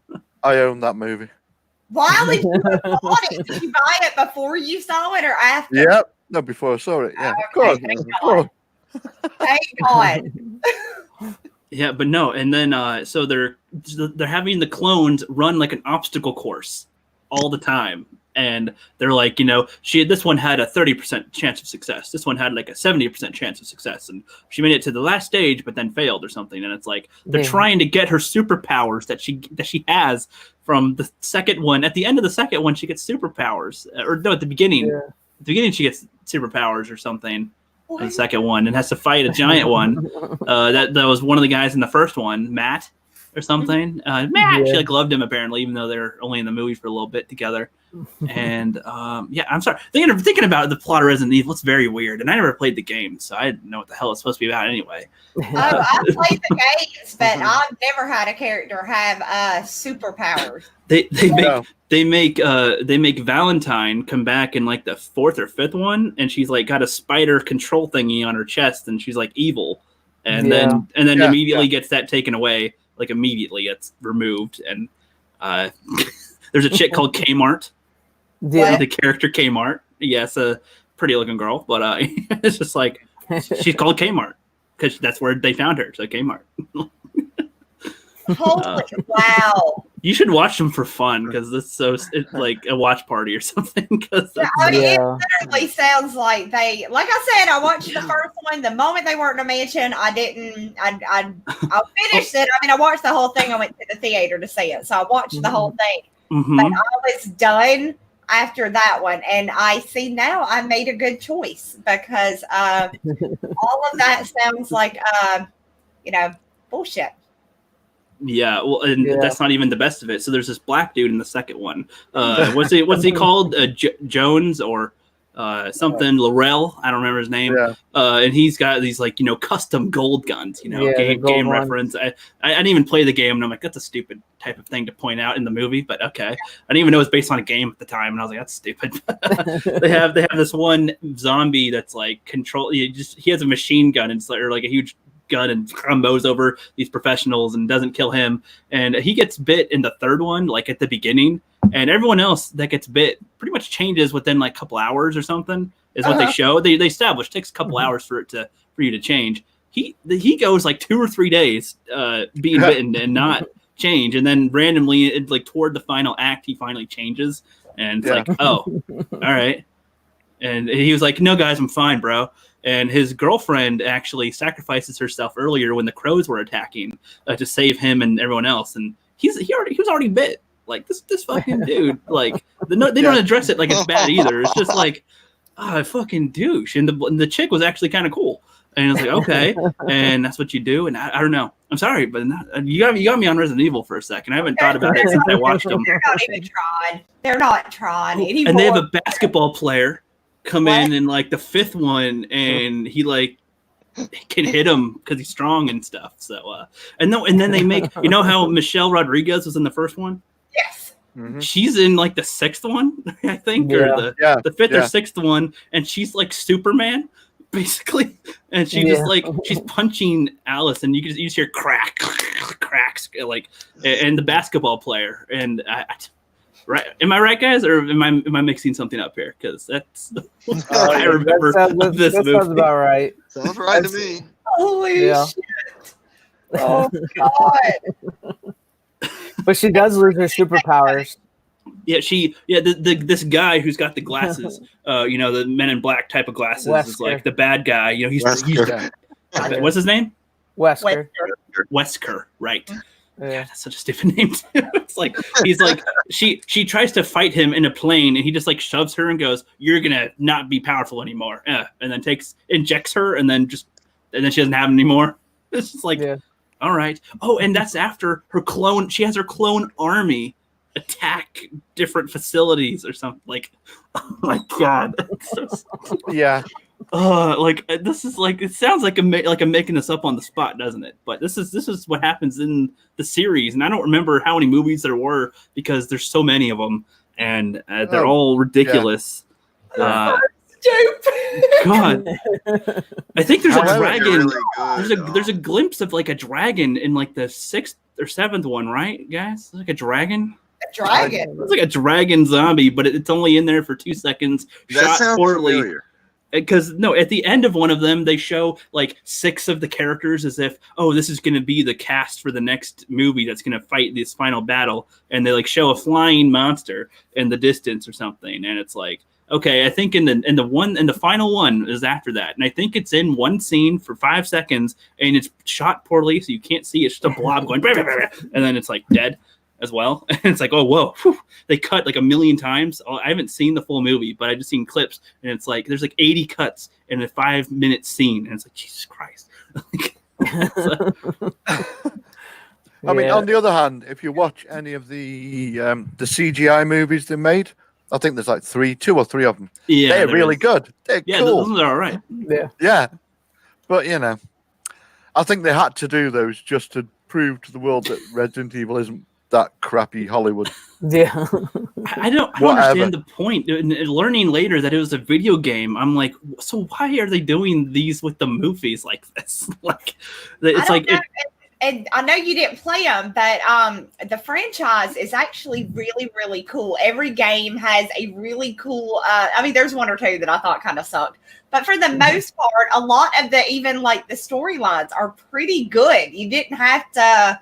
There's not that much they really had to do, but just kind of follow the gameplay, and you know, and it would have been awesome. It would have been freaking awesome because a lot of Resident Evil games have really good storyline. They have little. You know, the movies, and when it's showing the movie parts, the cut scenes, yeah, right, yeah, they're awesome. The monsters are really freaking cool. Yeah. All the characters have got backstories and you know relationships, and they're not. They don't have powers. That's what makes it so good when you're playing. Is you have your gun, and you better be able to find the freaking bullets. Or you don't even have the gun. You're just running around hoping you don't run into a zombie while you're looking for bullets. So yeah. Trying to get your chest, you know what I'm saying? So yeah, they didn't need they just fucked it up. That was I'll counter that with they also have like city simulations of other people's clones. That where they try to go, okay, how would they react to a zombie invasion or something? Like the fucking Avatar? They avatared it? Kind of, but they're just sort of. But so they have clones of Alice again, but it's not really her. It's like she's more of a mom in this scenario. What like the clone is anyway, and you just see zombies. Oh, like kind of like Dawn of the Dead, you know, kind of starting. Oh, it's a normal day in our life. Blah, blah, blah. I got a cute kid and husband, and they all come in, and how do they react and fight? And then they just kind of get killed, and I'm just like, what was the point of this? These are like the governments in the last of humanity just wasting. Okay, that's all they're doing. And what is the purpose of testing this now? I mean, you know, the game's Dead Rising had weird plots, but I mean, they made more sense. Were fantastic. They made more sense, right? Yeah. They were good, and the cults in that one were, and the weird psychopaths were cool. Like, to fight in the game. You know, but I don't know. So yeah, the Resident Evil ones are very strange movies. Yeah, it sounds like they never did go and stick with the storyline from the games. They just kind of did whatever the fuck they wanted to and used Resident Evil title to it. I have to ask what the hell the storyline of the game is, because I can't even really explain what the storyline of this is, because it's with all the stuff I mentioned, I don't know. It's different per game usually. Like there's one with the cult. I think that was 4. In the first one, I can't even tell you what the storyline is anymore. It's been so long since I played. But they're Stars Bravo team. They get stuck, you know, during an outbreak. They find the mansion, and you find shit, and you take and play Moonlight Sonata on the piano, and then you go. That's about all I heard. It's been like 20 years. There you go. There's a snake. There's a snake in the attic. You go fight the snake. You do. And there's a zombie shark in one. I didn't have the bullets. And I went messing up. It's basically company makes virus that mutates people, and you get zombies and big kind of hulking monsters, and kill shit while you're trying to get at the bad guys. Right. Basically, Chris's kill blood. shit and solve puzzles. Yeah. Sounds like a good game. Sounds like a normal It game. is actually. It is good. It's really fun. It's a really fun game. All of them, like I said, there's one or two I didn't like, but most of them are really good. I think it was. Oh, sorry. God. Whoa. I was waiting. I was waiting to segue into something to go. So you're saying the movies are kind of like.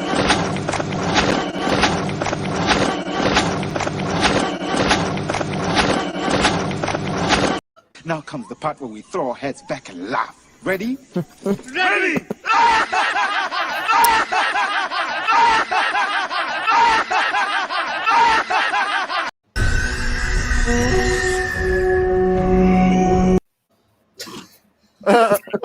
What the?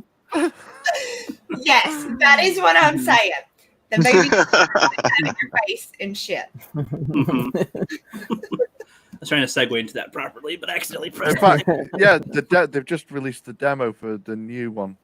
Well, it's a remake of Resident Evil 3. They're remaking them all at the moment with nice graphics. So I highly remastered. Remaking because they've replaced everything's all new character models and the whole thing. All the audio has been redone. Remastered would be like polishing the. Remastered would be polishing the old game and upping the resolution and stuff. They've remade them from scratch, built them up from scratch. Yeah, good though. Okay. Good though. The demo for the new one, very good.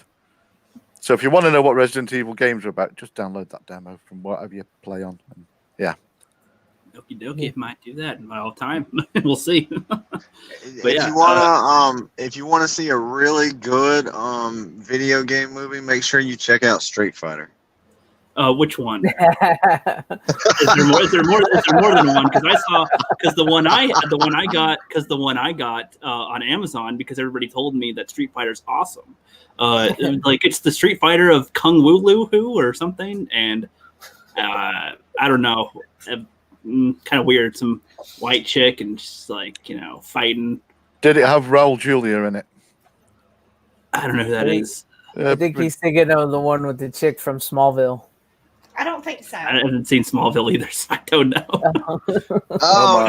There's two of them. There's the Street Fighter with Jean-Claude Van Damme, and then the Legend of Chun-Li. Okay, yeah, there's the Chun-Li. I think that's the one I have. That's one I saw. Is that the good one? No. Good, because that wasn't very good. There's a different one though. Oh, okay. The different one has Jean-Claude Van Damme and Kylie Minogue. That makes sense. I mean, it's still not good, but it's not good, but it's better than the other one.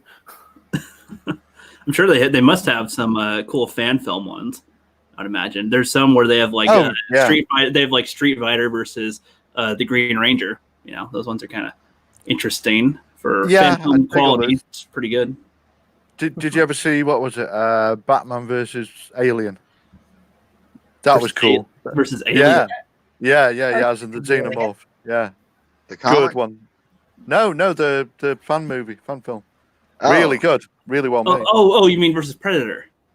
No, there's an Alien one as well. I saw the Predator one where he's like chasing the Joker, and then the Predator takes him out, and then he fights the Predator one-on-one, and then there's more Predators that kind of appear right there. There's an Alien one. No, I haven't seen that one. Yeah. One with the Xenomorph. Yeah. I love fan films, so I like to see what they got. And there's dozens and hundreds, if not thousands, of fan films. Yeah. Out there. Yeah. I used to love all the Star Wars ones, all the cool, Imps. That was cool. Don't know if you've seen Imps. No. IMPS. Look it up on YouTube, man. IMPS. There's like 3 or 4 of them. There's it follows a squad of stormtroopers around. Well, it's like cops, but with stormtroopers. I think I know what you're talking about. Yeah, they go to arrest Boba Fett, and he's trying to sell, and Predator and the Xenomorphs are in that as well. Okay. He's trying to sell relics, like alien skulls and stuff, and it's illegal. And it's good. That makes sense. That's cool. Yeah, I'll definitely check those out. What was I gonna say? I was gonna say, oh yeah, you guys will be angry at me because I've never seen a Superman movie. Yeah. See, Rookie, we talked about this. I know. Superman 1 and 2. How have you not? No, okay, I've seen Batman versus Superman. No, don't even act like that. That's like saying I've seen the next Karate Kid and acting like you've seen the Karate Kid. No. I saw the fourth Karate Kid with the girl. That's the one. Yeah, but that ain't the Karate Kid. That is no. No, that's not the Karate Kid. I have seen the 3 Karate Kids. I watched those for the first time earlier in 2019 for the first time, and those were. I'd actually that almost goes to one of my favorite movies, the Karate Kid, because those were all good, and I'd say all 3 because there's things in each of them that are good. People said that the third one's more kind of hokey, but now there's things in it that I kind of like too that were in there and added to the character. I like 3 a lot. I love the villain. I love the villain. He's so goofy. Like, I'm gonna be the bad guy today. Okay. I love that. Oh yeah, it's all good, son. Well, fuck, I got some pain. It's just like, okay. I like when he comes out from behind the big, like the. He's like, Blah. Yeah, he comes out from behind the picture of himself. It was really funny to stand up. That was funny. 2 was the one if I had one I'd like the least, it was 2, and I didn't hate it. I would have rather than been back in California, not in Japan, or it was Japan, right? Am I saying the right country? Yeah, I think it was Japan or China. Same thing, whatever. Yeah, no, I think it's different. I know. It was Okinawa. Where? Yeah. Okinawa. Yeah, there. That place. Yeah, they seem to have a thing for not letting him keep a girlfriend. Yeah. Daniel can't get no play. That's what I didn't understand. Like the second movie picks up right where the first one ended, and she's already dumped him and moved on to a football player. Well, Like, now that you've seen Cobra Kai, you kind of realize that Daniel was an asshole. Yeah, I haven't seen that. Look at it from a different side, and Daniel was a complete asshole. No wonder he kept losing girlfriends. Cobra Kai is so good. So good. So good. Yeah, the one in Japan or Okinawa, he's like, hey, let's go to the States. She's like, no, but I kind of want to be here. He's like, no, you can go to the States. It's good. No. But yeah, those were good. Miyagi karate's out to a giant wooden beam in half. Yeah. Dude, he's such a Mary Sue. Just kidding. Just kidding. He doesn't ever lose though, but it's a skilled master.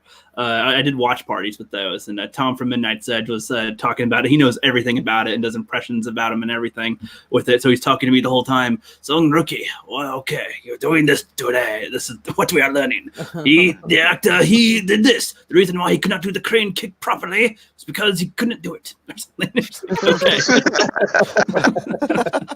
I know Tom knows some ninja rap. Like within boom a second, he's like, "Oh, that's ninja rap."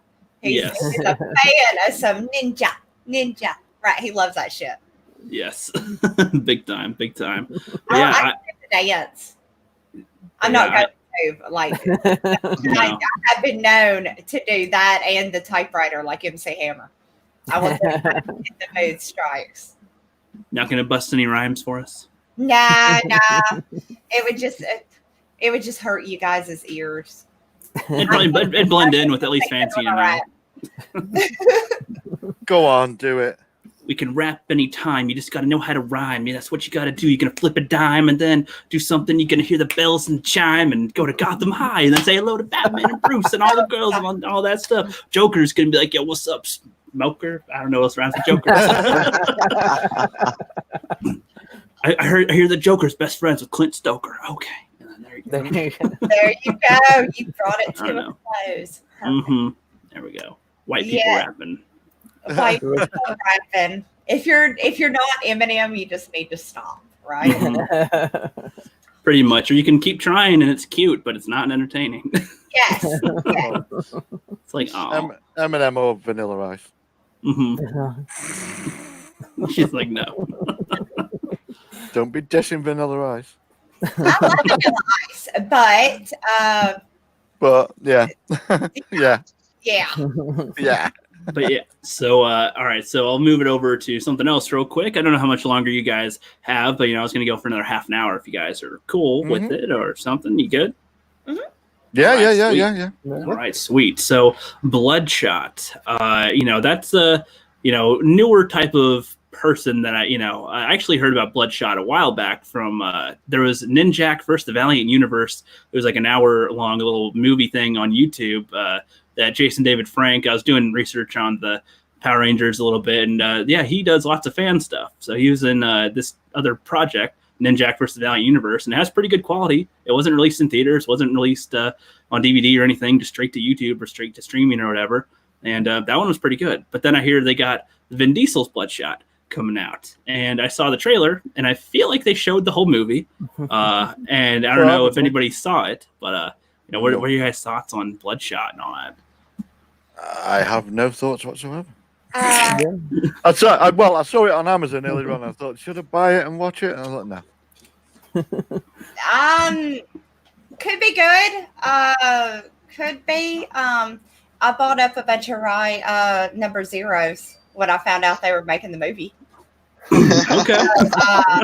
So we'll see how that plays out for me. With any luck, that first appearance of Bloodshot in the 5 comics I got might click up on the price a little bit there. So, I mean, I don't know. I hope it's going to be good. Until I see more. I don't know. I mean, I hope it is. I always hope that they don't fuck up, movies like that.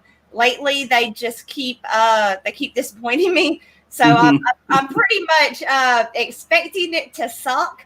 So even if there is a grain of something good in it, it's going to be awesome. And if it does suck really bad, hopefully that'll still make those comic books I bought be worth a fortune. So I can sell all but the one that is in the best condition. So I like that take. What about you, Francine? I have not seen it. I've heard various things. Some say it's good, some say it's bad. I don't know. I wait till the price comes down or get it free somehow before I watch it. Yeah. I've heard it's mostly it's another Vin Diesel movie. So that's what you like Vin Diesel movies, then I like this one. Overdo the slow mo, like when he gets shot and then it comes back. They overdo the slow mo a little too much. Yeah. See, I like the Jason David Frank one because he just gets shot and he's just like, all right, and just keeps on going. They don't slow down on it at all. They just show him, grin with it. And he's like, all right, whatever. He'll wipe his arm with the sword and then be able to do it. And he knows how to do his own stunts, so he's doing all the stuff himself. So, and I see Vin Diesel do stuff, and I'm just like, I don't know, man. I'm just expecting him to go, we're a family, and something about my car. And with Fast and Furious, that's all. I mean, I like the Riddick movies, but not the Riddick movies. Nothing sense really. Nothing. I wasn't a massive fan of Fast and Furious or anything like that. The Pacifier. The Pacifier. Oh shit! That was a good little funny one. I guess he had to make his all the way. Yep. Hey, don't have audio at the moment. Just wanted to drop by and say hi. It says Azalea 22. Nice. I don't know why I'm waving. Yeah. Thanks, Peter. We can see. We'll imagine your hands. Yeah. There we go. But yeah, I mean, I don't know. The Bloodshot, they wanted to make this a whole another cinematic universe, and but of course, I don't think it has a chance, really. No. To do that.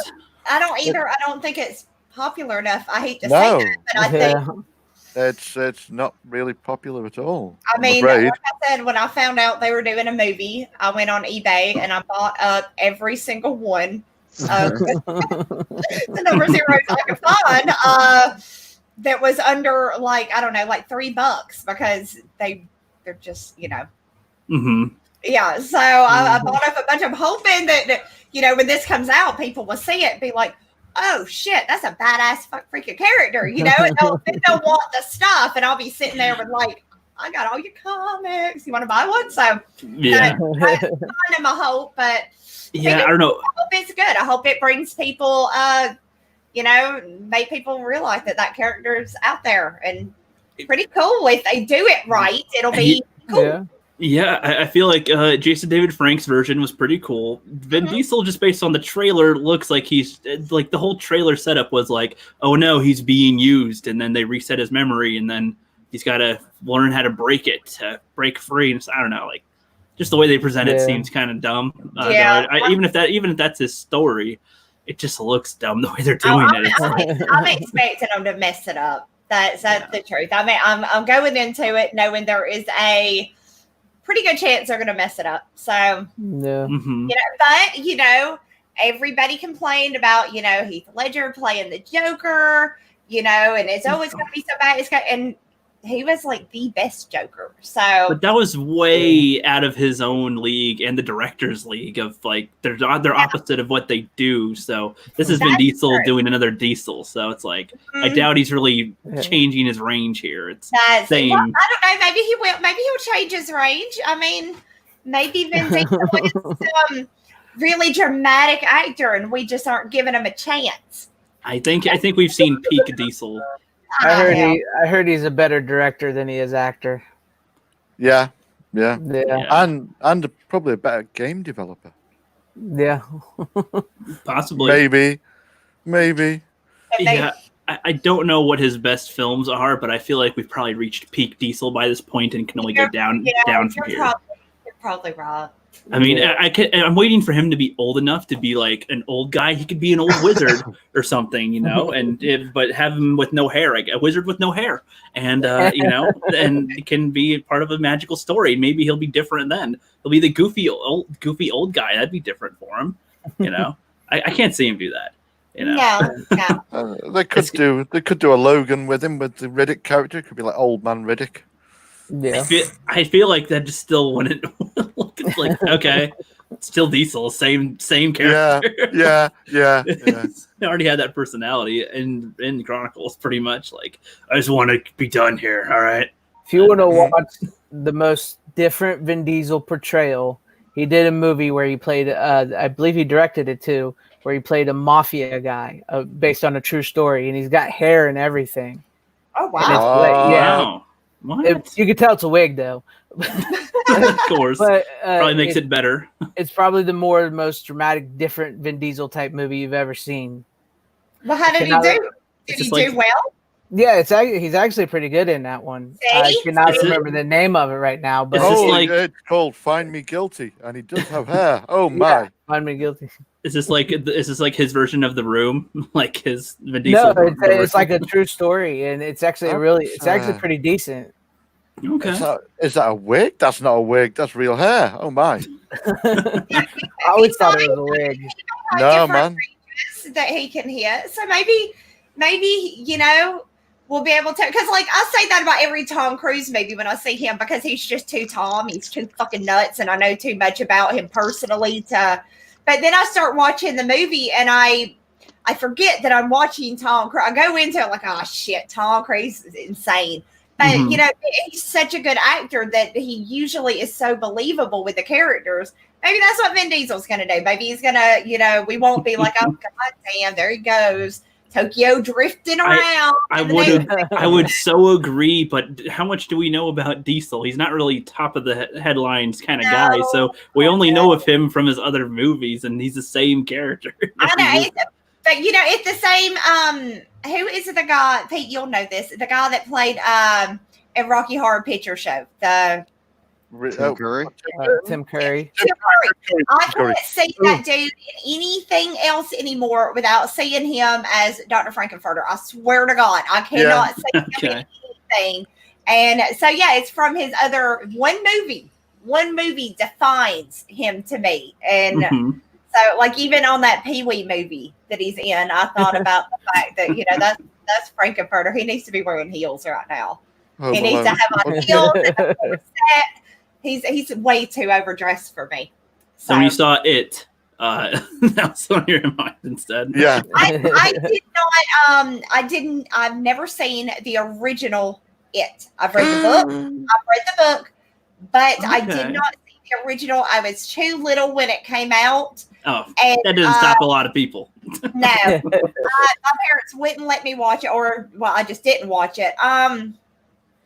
I don't know. I just never. I mean, I've seen the new ones, but I don't know. I've never seen the original. But yeah, I do know he played Pennywise, but I think I still would have saw Frankenfurter. He's a goofy dude. He's like, do you know Tim or Prince Albert is lost in a can or something? It's like, it's like he plays Pennywise pretty good though. Yeah, he's a goofy, scary little guy. Yeah, he's in the shower, like a shower drain. Yeah, like, hi Timmy, what are you doing today? It's like, okay, we all float down here. Yeah, we all float down here. He like says it all weird. Float. Rocky. Rocky. How do I? You met my faithful handyman. Do not start with the time warp. Do not start time warping, for the love of God. That is the build up to that song, right? What? The part you were doing, that was the build up to the time warp, right? No, Sweet Transvestite. Okay, there we go. I knew it was one of them. I knew we were building to a song. Yeah. But not the Midnight song. Nope. Out of all these movies that I haven't seen, I did see the Brie Larson one that Mandy sent me to watch.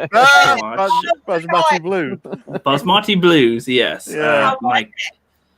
I watched half of it. I got halfway through before I'm like, I can't because it was like a musical too, and I hate musicals. Like, that's a. And not only was it just, I mean, honestly, Brie Larson was the best part of it. To be honest, like she was actually the least worst thing about it. I was like, okay, I'm with her. All right, cool. But then everything around her and all of it, no. Brie Larson saves the brown people. I guess. Pretty much. She's like, oh, she's a really smart girl, and she's just trying to prove to the company that they can save lives and whatever with hunger, and she made a plant or something, and trying to go get to the farmers, but the evil businessmen, they cut to the business people, and it's like they're just clearly Dr. Evil. I just imagine him coming through with, let's go do our plans today. And they're like, we need to pick out of the scum who work for us, who we can use as a cool prop to send to another country to get some deals. And then they look through, they're like, show an old white dude or something at his desk, like blowing his nose, like, nah, fuck that guy. They show some fat chick, like struggling to eat a Twinkie or something, like, nope, not that bitch. And it's just like they see her singing to herself, it's like, the sun will come out tomorrow, basically. And then they're like, pick her. Yes, she's the star. We're going to send her. And then she just sang it. I'm just like, I was like, hey, Mom, come in here real quick. Look at this movie. You like it? She's like, just turns around. Just don't do that to me. Don't make me watch things that are this bad. Well, like I said, that for those of you who are interested in finding that movie, you can find that for $1 at the Dollar Tree. So that was overpriced. You got ripped off. You got ripped off, Mandy. Bought it. That's why I thought you would be the best one to tell me if this classic is any good or not, because it looked like a piece of shit. I mean, honestly, like I said, Brie Larson was the least worst thing in it. Everything else was speaks volumes. That alone speaks volumes about what the rest of the movie was, because Brie Larson she ain't good at nothing except being horrible. That's like her character's kind of klutzy, which is like, and she's like, oh, knocks over some beakers, and she just wants to be with her test tubes and microorganisms and whatnot. She examines and she's just singing the whole time, happier than hell with this job. And it's like, all right, cool. And her dad owns a business, and they're gonna go over there, and they're like, this is their greeting to people. And it's like, okay, is that a joke? And I was waiting. Yeah, that was the scene. They're like, doing this as a greeting, and he's screwing with her. But it's like, I wasn't laughing. I'm just like, And there's like supposed to be some drama, and she's like eating. They're like eating food at their place, and they're eating with their hands. And she's like, ew, I don't want to eat that. Just like, all right. Then this woman looks at her. She's like, you fucking bitches, basically. It's like, you people, we're the backbone of this stuff. And she's like, I know, I'm on your side. I'm on your team. I'm on your side, guys. It's just like, okay. Oh my gosh. There's a review of it on like Hindustan Times, and I've got it here actually. Here we go. The review of it, and like how they have the little summing up bit at the end where to give it a score. The summing up is: everyone involved, including the star Brie Larson, should be ashamed of this offensive, racist, and tone-deaf disaster. Fantastic review. Yeah, the Indian folk didn't like it. Yeah, it's very very odd. In fact, it's so bad it didn't even get a score. There you go. That's how bad it is. Yeah, wow. That sounds about right. It's like, I have to put the effort to rating it, and I didn't have the effort to finish it. So it's like, no. I don't even know. It's like, how in musicals. No. Sorry, it did get a score. Sorry to interrupt. It did get a score. You got 0.5 out of 5. Oh, no, minus 0.5 out of 5. Holy crap. Negative points. That's great. Yeah. There you go. Sorry. Ridiculous. It's like, I don't like musicals, but at least in musicals, they have like setups to something happening, and then it's like a big event. And this, they're just like, we're doing our scene, we're talking, and now we're singing. It's like, all right, that's weird. Just weird. And I have bad history with that stuff. With freaking musicals. When I was on vacation in New York, quite a few years ago, it was just like one of our rest days, and we're like, oh, let's go see a movie. Okay, Hancock was playing, Will Smith, and then there was also Mamma Mia, and my dad and sister wanted to go see Mamma Mia, and my mom and brother and I are like, no, let's go see Hancock. I'm like, no, we had to go see Mamma Mia. Oh my god! Oh, that made me hate musicals completely because they're just singing "Mamma Mia, Mamma Mia." They're whining about stuff. Dad, giggles. I'm just like, that got Pierce Brosnan in that. I don't know. Pierce Brosnan, yeah, he's in that. Probably. And the old guy, yeah, he is. It's like now I hated it after then. I've never felt the urge to watch that. I've flicked past it many times on Netflix and been like, nope, not today. Yeah, I was telling him how. So I was saying how in the movie, how like I hate musicals, and in the movie they don't. At least in musicals, they set up to a song based on what's happening in the story, kind of. Whatever's happening, and then they go into a huge piece and whatever. And this, they're just like, okay, so we're talking about plants and fruits and stuff, and now we're gonna sing. And they just like start singing, and there's nothing spectacular about it. They're just like all kind of spinning around, and that's fucking weird. That's pretty much how they write comics too. Yeah, pretty much. Why would they do it like that? I don't know. So I was just like, at first they're like playing a montage of things happening, and they're not talking, and then they're like talking for a few seconds, and then they break out into song again. And I'm just like, wait, I thought what? They just finished playing music, and then they just were talking for a few seconds, and now they're in song again. But they're not. The song has nothing to do with anything. They're just doing it.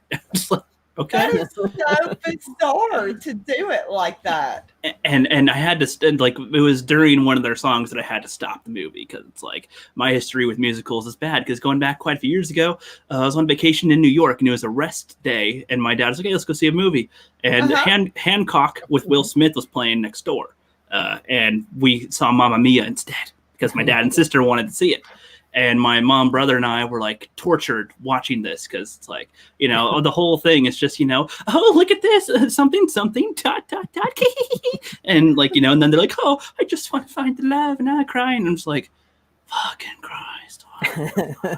I'm like, I could be watching a cool movie, but nope, getting this. And and then I ever since then, no, musicals are a no. But there are some good ones. Now I will agree. I've been to New York a couple of times, and every time I've gone, we go and see something on Broadway, whatever's big. Spam-A-Lot is good. Yeah, that's a good. Rocky Horror Picture Show is another really good one. Little Shop of Horrors. Little Shop of Horrors is amazing. If you have a girlfriend, take her to see Grease, but don't go by yourself. You will not. I have no intention to Yeah, see you Grease won't. unless there's with any play or musical. With a woman, I'll do anything pretty much. Yeah, Like that, you know, so Hey. you're not just gonna. Oh no, I will refuse to see this with of course. Yeah, of course. Yeah. You'll But, go. okay, I guess I should rephrase. Like in some movies, there are points where there's music in them. I guess where they sing, but it's not in the same format. I guess like I think of The Lion King or something. Like those are musicals technically, but Yes. those are done in a exciting-ish way. That I'm like, okay, that's fine, and it helps with the story and it tells you the story as they're going and whatnot, and it's animations and stuff, so it's cool, I guess. So those were fine. There's probably a musical out there that I could like, but I'm not giving any chances at the moment. When I get a girlfriend that wants to see them a bunch, then I will. Then I'll give some more chances. Except don't go see West Side Story. I don't care if Nookie is on the table or not. Decline. Everybody loves it, but I went. The music is bad. The badass gangs, they do a Yeah. Snap. Yeah. that snapper shit. They're really, really over. Like That's who's super afraid? cliche. Yeah, nobody's afraid of you sharks. Ain't that what the name of the sharks? Sharks and the Jets. Yeah. Sharks and the Yes. Jets. That one there is no amount of Nookie in the world that is worth suffering through West Side Story. Thank you for the heads up. I dated a girl who was into like amateur dramatics and stuff, and I got roped in to do doing the set, painting the set, designing the set for West Side Story.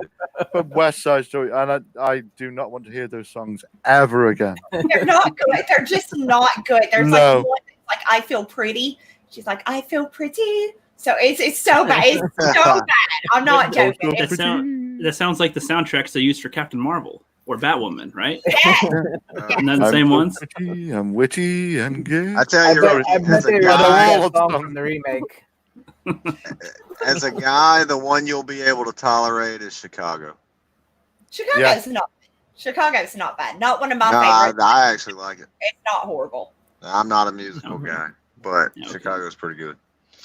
But so anyway, so the Basmati Blues was just that much worse because of the. No. If they cut out the music, I probably could have tolerated watching it all the way through. But it's like they just say every time they break out and singing, it slows down. Like the time all slows down, and I'm like, no, go faster, stop it. No. Never watch a Bollywood movie then. Never do that. Yeah. Because they will sing at the drop of a pin, the drop of a hat, anything, any excuse.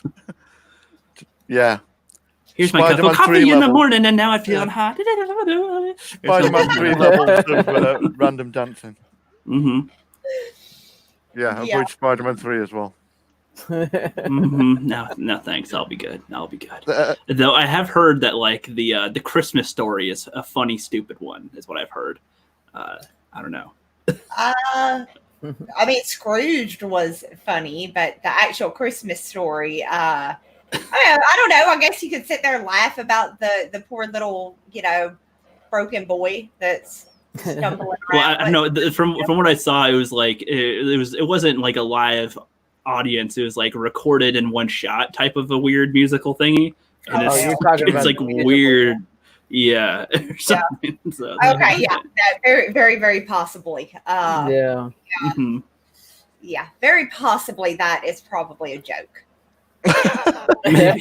With production though by a studio though, so yeah. But anyway, changing it up, let's move on to something else here. We'll probably be closing out in like 10-15 minutes or so. Sound good? Right. So I don't have much more topics really, but if you guys have anything that you guys wanted to bring up, that's something. Otherwise I can pull out some random ones. Yeah, let's go random. Go. All right. Yeah, random. Roll the dice. And random. So roll the dice, yes. So I don't. So the only reason why this has come up anyway is because my buddy is Marine, just started watching Arrow, and usually he doesn't. Usually we don't talk about like shows and movies oddly too often with each other. We'll talk about other stuff, but it's like nice. Yeah, have you ever seen Arrow? And I'm like, yeah, I've seen Arrow, of course. Okay, I thought I've said that before or something. No, and he's like, oh, it's a really cool show. Like, Yeah, how far are you in? He's he's like, I'm about halfway through season 2. I'm like, okay, you're safe for now, but don't hold your breath, man. It's like, well, why? He doesn't. He's a Marine. He doesn't watch too many movies often anyway, so he doesn't know. And I'm like, okay, well, season 3, I'd say halfway through is about where it's as good as it gets, and then it starts to drop. Like after the fight with Ra's al Ghul, after that, it kind of starts to go down. You guys agree? Yep. Never saw it. I'm in the dark on this one. I don't. As soon as it started going into his back, because it always goes to flashbacks, and the island stuff was cool at first, but when he starts becoming a Russian gangster, it's like, what the fuck is this shit? Yeah. Well, it's and like then after Ra's al Ghul, you get what? Damien Dark. Yeah, Damien Dark. Oh yeah. And that gets more like crossed over. Like, so I'll try to paint a picture for Mandy. So picture Batman, but he's the Green Arrow instead. Okay. And he's pretty much got all their villains, right, guys? Like for the most part. Yeah, it's all the Batman villains. Yeah, pretty much. Like it's not exactly like there's not a specific Joker, but they have the other guy who's kind of like him. Was he like the Toy Master or the Riddler? You've got the Toy Masters in there. Mark Hamill played him. The Trickster. Trickster. So there's he things was like really good as the Trickster, but it was the Joker pretty much. They have they have Slade in there, Deathstroke or Deathstrike. Deathstroke name. I always think of him as Slade or Crixus from Spartacus. Crixus. He's Crixus to me. Well, it sounds awesome. Well, yeah, no. So it is awesome. It is for like the first 2 seasons. The first 2.5 seasons. So you get into halfway through season 3. He's fighting Ra's al Ghul one-on-one. I forget exactly what the purpose was for in that moment. I forget. Ra's al Ghul he went to go the next Ra's al Ghul. Yeah. Okay. Yeah. So he's going to find him taking Batman's story. That's what he's doing. So he fights him one-on-one in a fight with the sword and everything, and he loses. Gets his ass kicked. He tumbles off a cliff, kind of, and one of the people in the I was going to call them the Foot for a sec, but that's Ninja Turtles. What were these guys called? The leg, the League of Shadows. League of Shadows. League of Shadows, whatever. One of the Asian guy in that group, heals him up and stuff. And then you'd think that he's going to train and then, they're going to have another rematch at the end of the season. But no, at the end of the season, Ra's al Ghul wants to destroy the city because in season 1, the bad guy wanted to destroy the city and they destroyed half of one of the cities or something. Yeah. And then in the second one, guy also wanted to pretty much destroy the city or destroy all the people in it or whatever. Ra's al Ghul wants to drop acid or something on everyone and chemicals or something and blow everyone up. And in this rematch, with no difference after the fight that he lost, he beats him. Yeah. Just beats Ra's. And it's like, so he got almost killed. He got stabbed or something, sliced up. His back's all messed up. And then he takes a while to heal. And then he just kind of comes back and beats Ra's next. And you'd think he'd at least learn some type of new technique or skill to, be able to, one like a Xeno or something, I don't know, something you could use to beat this unstoppable guy. No, he just beats him with more punching. He does do a lot. He does do a lot of shirtless exercising in the Arrow Cave. Yeah, so exercise. He lifts some weights and drinks some juice, and that's how he ends up winning. And then you go into season 4. And okay, I liked Damien Dark as a concept for a sec because he's like, how can they beat this guy? He just like can pretty much use the force on him, right. And, like, stop him and push him away and stuff with the holding his black ball or whatever, the orb, or the ball of Sauron or something, whatever that thing artifact that he has that gives him powers. And like some of it was interesting, but I swear they have like 8 characters die and come back to life. Either that were dead and come back, or in this one died and come back, or come back in a different show because there's like 7 spin-off shows.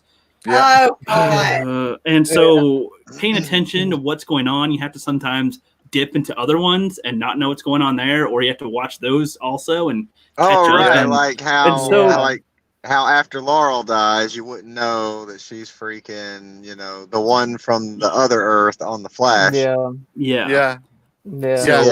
So Mandy, if you wanted to start watching it now, you'd have to watch 8 seasons of Arrow, like 5 seasons of Flash, like 5 seasons of Supergirl. They had a Vixen, it's like 6 or 8 episode one that's a cartoon that technically is part of it. 1 or 2 seasons of Black Lightning, like 3 seasons of DC's Legends of Tomorrow, Batwoman. Am I missing something, guys? Am I missing something? That's it, I think. I think I'm good because that sounds like what they did with Kingdom Hearts. Yeah. That killed that game for me. So now they're going to run Superman. They're going to run Superman because he's getting a new CW show. Yeah. Superman and Lois with kids. And it's going to be bad. Oh, that sounds cringe as hell. It's going to be bad. Yeah, they made all these crappy series, yet they canned Constantine after 1 series. And that was awesome. Yeah, Constantine. That was one I was forgetting. I think because he got canceled. He got canceled, but he's in Legends of Tomorrow now, isn't he? Yeah, I think he was in Arrow. He was in Arrow's flashbacks for season 4. Yeah. A little bit, but he was a cool type of character. Which I didn't see the show, so I was like, hey, this guy seems kind of cool. I was like, yeah, he's got this mystic powers or something. Is he gonna do anything later? No. His show was good, but then when they brought him over to the Arrowverse, he was. Yeah. I didn't like at all what they did with him. But so to make it really more defining, Mandy. So it's like by season 5, that's as far as I got. It was halfway through season 5. Mm-hmm. There's like 12 heroes and like 80 people know who he is. Like Arrow's secret identity as Oliver Queen. Like everyone in town practically knows who he is. He's got like a kid, like a half kid sister. His sister is also like the bad guy Arrow, Malcolm's kid. Also, his mom and dad died. His dad died way earlier. His mom died a little later. I don't know if she ever comes back into relevance, but they keep on. And then they had Roy, who is I was gonna say Red Shot, but that's not his name. Arsenal, because they called him Speedy for a while, but he called his sister Speedy, but then he called him Speedy to like I don't know why. They're his name in the comics. Yeah, but it made no sense to this. I'm like, yeah, but you called your sister that. Why would you call your nickname for your sister to her boyfriend that you're training? That was weird. Like you called him Cupcake, and then you call this guy Cupcake. Like just kind of a weird thing or something to say. I don't know. And then so Black Canary. Dies like 8 times, or she's perceived to be dead like 8 times, and then later she's back and she's alive, and then it's like okay, and she ends up being dead for good until she goes to DC's Legends of Tomorrow to be on their main cast as like the White Canary, and then and the dad of them. I love Mandy's face. So, and then the dad is the sheriff of the town, and he's like the Gordon, right? Kind of. Yeah. And he's got I don't know when he gets his alcoholic problem, but after one of the daughters dies one time, I don't remember when or something, and then that's his only thing for the whole rest of the show is him going in and out of alcoholism. He's like, yeah, I'm off the thing, I'm good. Oh no, I'm back on it. My life sucks. Yeah. Oh, I'll do better. I'll try. Okay. That's all it is. It's going back and forth with various different jobs that he gets after being canned for being an alcoholic. Yeah, and it's like Thea is his sister, and she had some moments where she's kind of cool or coming into a character, but then she just gets all around the thing, and like what is she now? I don't even know what she ends up being. I have no clue.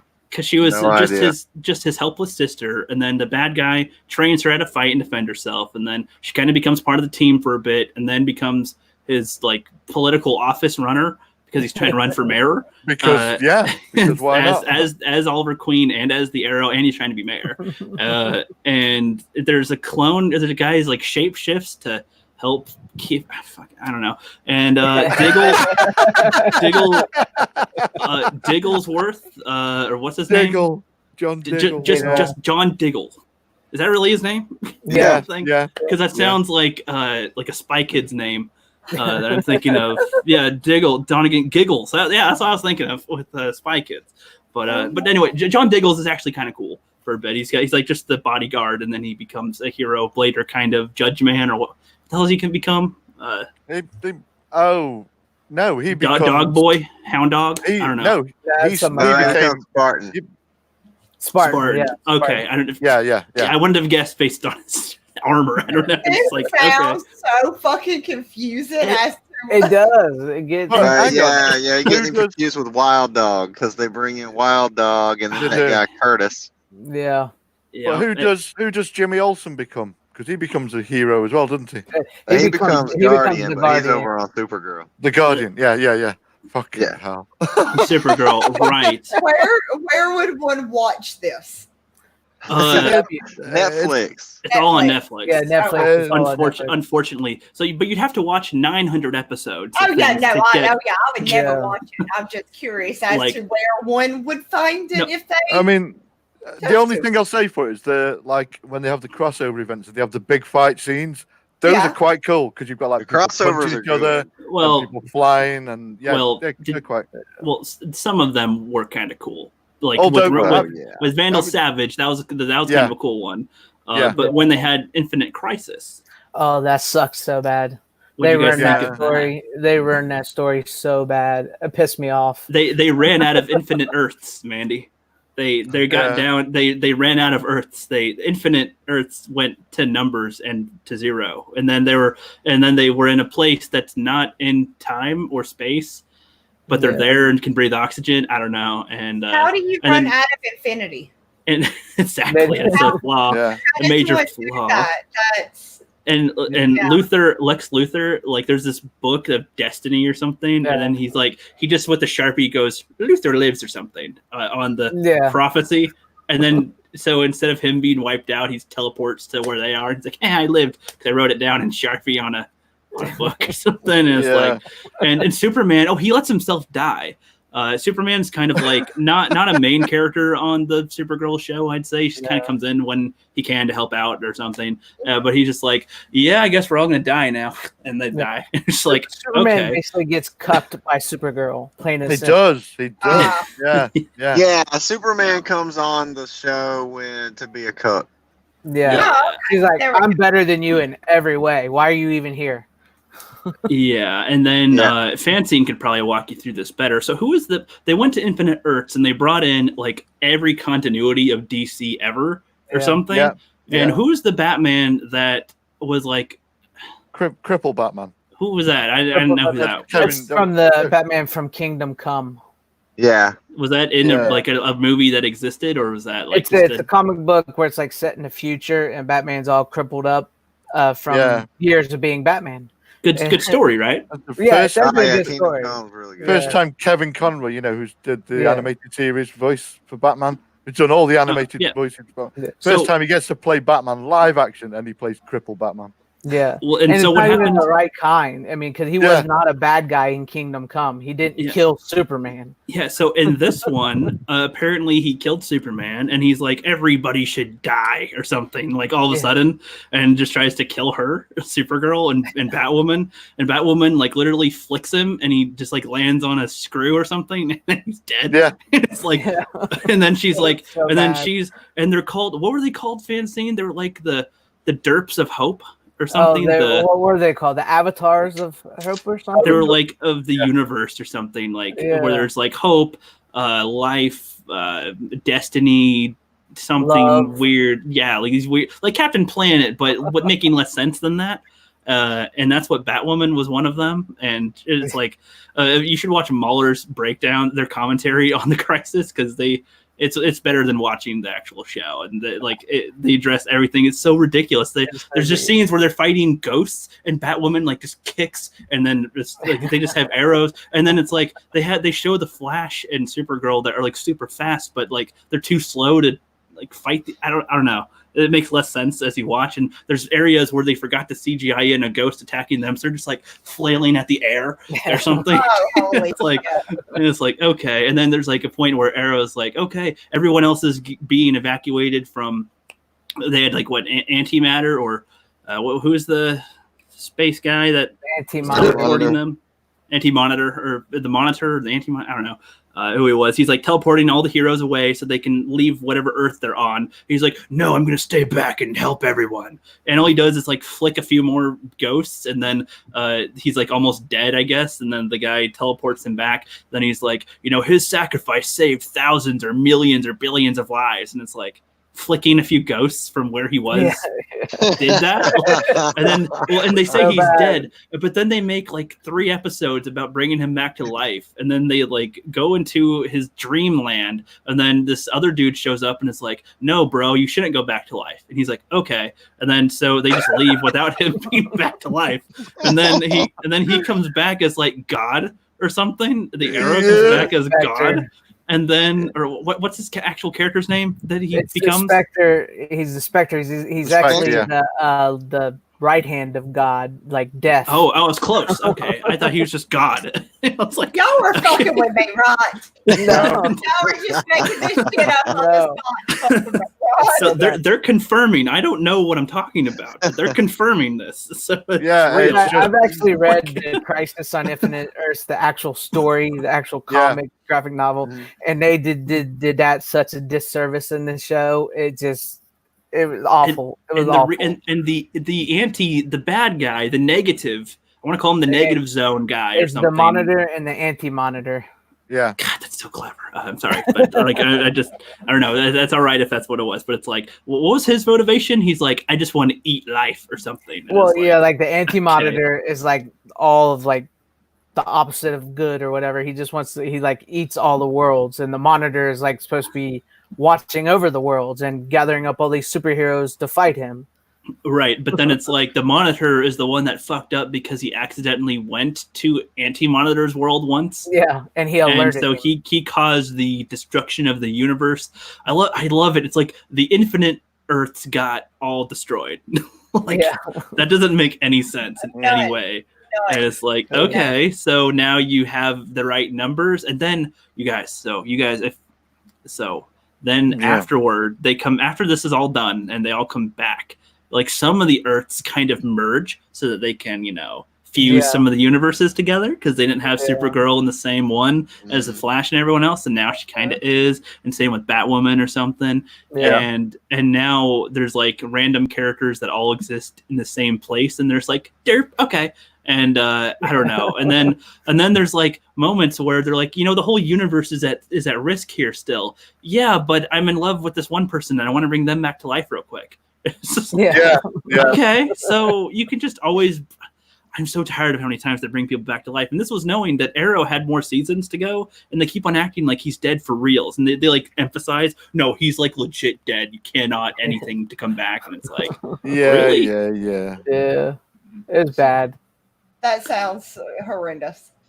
It did sound good, but as you can, all you really need to watch is like Arrow season 1, Arrow season 2, half of Arrow season 3, and Flash season 1.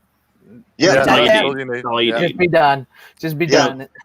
See, but don't get excited when Gorilla Grodd's in it because he's not in it much. Yeah. No. Even though you're waiting for him to be in it because you know he's going to be in it, and they did quite a good job with the CGI as well. Which is, for TV, and don't get excited when King Shark turns up. I was about to say they had Teen Shark, or was he King Shark? What? King Shark.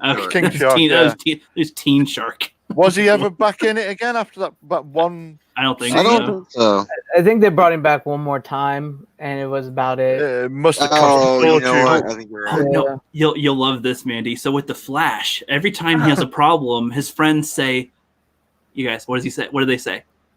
Run, Barry, run! Run! I just have to figure out how to run faster than ever before." And that's like every episode. It's like, oh, geez, this enemy is really strong. How can I beat them? I have to learn how to run faster. It's like, I will say the Reverse Flash and Zoom were actually pretty cool villains. Yes, they were. Agreed. Yeah. Okay, I would agree until they like brought Reverse Flash back more again, and then they're like he's time traveling with. He's like time traveling with everyone with Damien Dark, who's also dead, but again. Characters don't die in this show, or if they die, they just come back as a different character. Like, yeah, they'll reuse the same actors and all these I hate shows. when they do that on stuff, and somebody comes back there like we remember. We remember what was first season. I hate when they do that. Yeah. No, and they make it even worse by having our main characters recognize them as what they were, and then go, "Oh, but you're a new person," and they have to adjust to them being, they were the villain last time, but now they're their friend or something, and it's like, it's so annoying seeing them adjust to it because I don't know. To me, it was like, okay, like we know. We kind of get it. I don't know. They did this a lot, so it was like really annoying. And all it becomes with all the shows is melodrama about you didn't tell me that you slept with who, or you didn't tell me that you didn't tell me that you went out and beat up that one guy one time. Like that's all it is. And the gala they events made a whole thing about like let's go out in the hallway and talk. It's like that became a thing. Like they literally will say, "It's time to do one of our hallway talks." Can we talk somewhere else, please? Or they'll look at their phone. Oh, sorry, geez, I gotta go. I just can't believe you won't go out with me, or something. It's the whole. That's like the drama of the episode, other than the bad guy that just goes. That's the main reason I stopped watching them all because that of is not okay. Yeah. That is not okay. Oh, I didn't even tell you why season 5 of Arrow is so bad. Like, there's like 15 or more superheroes now, and it just makes so Arrow in season 1 was like he went through this journey on this island for 5 years and then came back here and trying to do justice and whatnot, and he was a spoiled rich kid and now he's changed. That all made sense to why he is the way he is, and as you see in flashbacks, more people he interacts with and goes on these missions, that why they're here now or what's evolved from that, and that makes sense. But then you have like Titan. Sorry, I'm getting all the names wrong, guys. I didn't watch it in a while. Titan Face. He literally spray painted Mr. Terrific. Spray painted T over his face, and the terrific guy is just like he's a tech guy, but he wants to learn how to fight, which I guess that's cool. And he's also gay. He's also gay, but he doesn't. He wouldn't guess is it. not gay in the comics, and then they took the character whose name is Mr. Terrific and made him gay. Yeah, I mean, that's just like. But I'll admit they don't make it obvious, like super obvious, until they show him with his boyfriend or something. It's like, oh, you wouldn't have really guessed it, but whatever. And then they have some chick who's trying to be another Black Canary, like the 8th Black Canary on the show, and she's like 3 feet tall. I feel like, I don't know, she's like really short, and I don't know. And then they have some other dude, and then this dude that's like a mummy. And he's just on the team too. Oh, Ragman. And some kid that dresses like Jason, and like I said with Reverse Flash and Zoom, sometimes they do manage to do a good villain, and I thought Prometheus was actually a pretty good villain, even though he was not his comic book character at all. Yeah, I agree with that. Yeah, but I'm just saying, it's like, I don't know. Then they had this other vigilante that just shoots people all the time, and it takes like all of them to try to beat him, even though it seems like Arrow would be able to one up him in one fight, but I don't know. And he's like, you guys are failing the city, just like you used to do this. You started because the city failed, and now you guys are failing the city. So it's comeuppance back to your season 1, right? And it's like, I don't know. Like at this point, I'm just like, is this really what they're doing now? Like, honestly, why does anybody care about the city? Like by this point, they've tried to blow it up 5 times. Nobody wants to live here anymore. There's always a gang that comes here, so why not just go next door? Because they seem to have no problem. I don't know if it's the same way it's in comic books, but I assume it makes more sense, kind of, like at least because you can believe it more. I don't know. With this in real life, though, it's like they try to make it realistic, and it's not, because it's not, and it's like, okay. It's stupid. It's really bad. Yeah, that sounds. I don't think I'm going to watch any of those. I think I'm okay with what you guys have told me. I think I'm good with never seeing. I probably any of that shit. I probably won't even do the build up to where it is good, just because the letdown that's going to come when I have to end it. Exactly. Yeah, Supergirl is pretty much entirely her walking around the whole time going, I don't know, I just feel like I'm not doing enough. Oh, hell no. Everyone else on the show freaking constantly telling her how wonderful and special she is.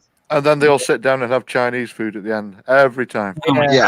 Then she like beats up Superman, and she's like, "Oh, I only beat you up because you were under silver kryptonite or whatever." And he's like, "No, I was at full speed. You're better than me." Yeah.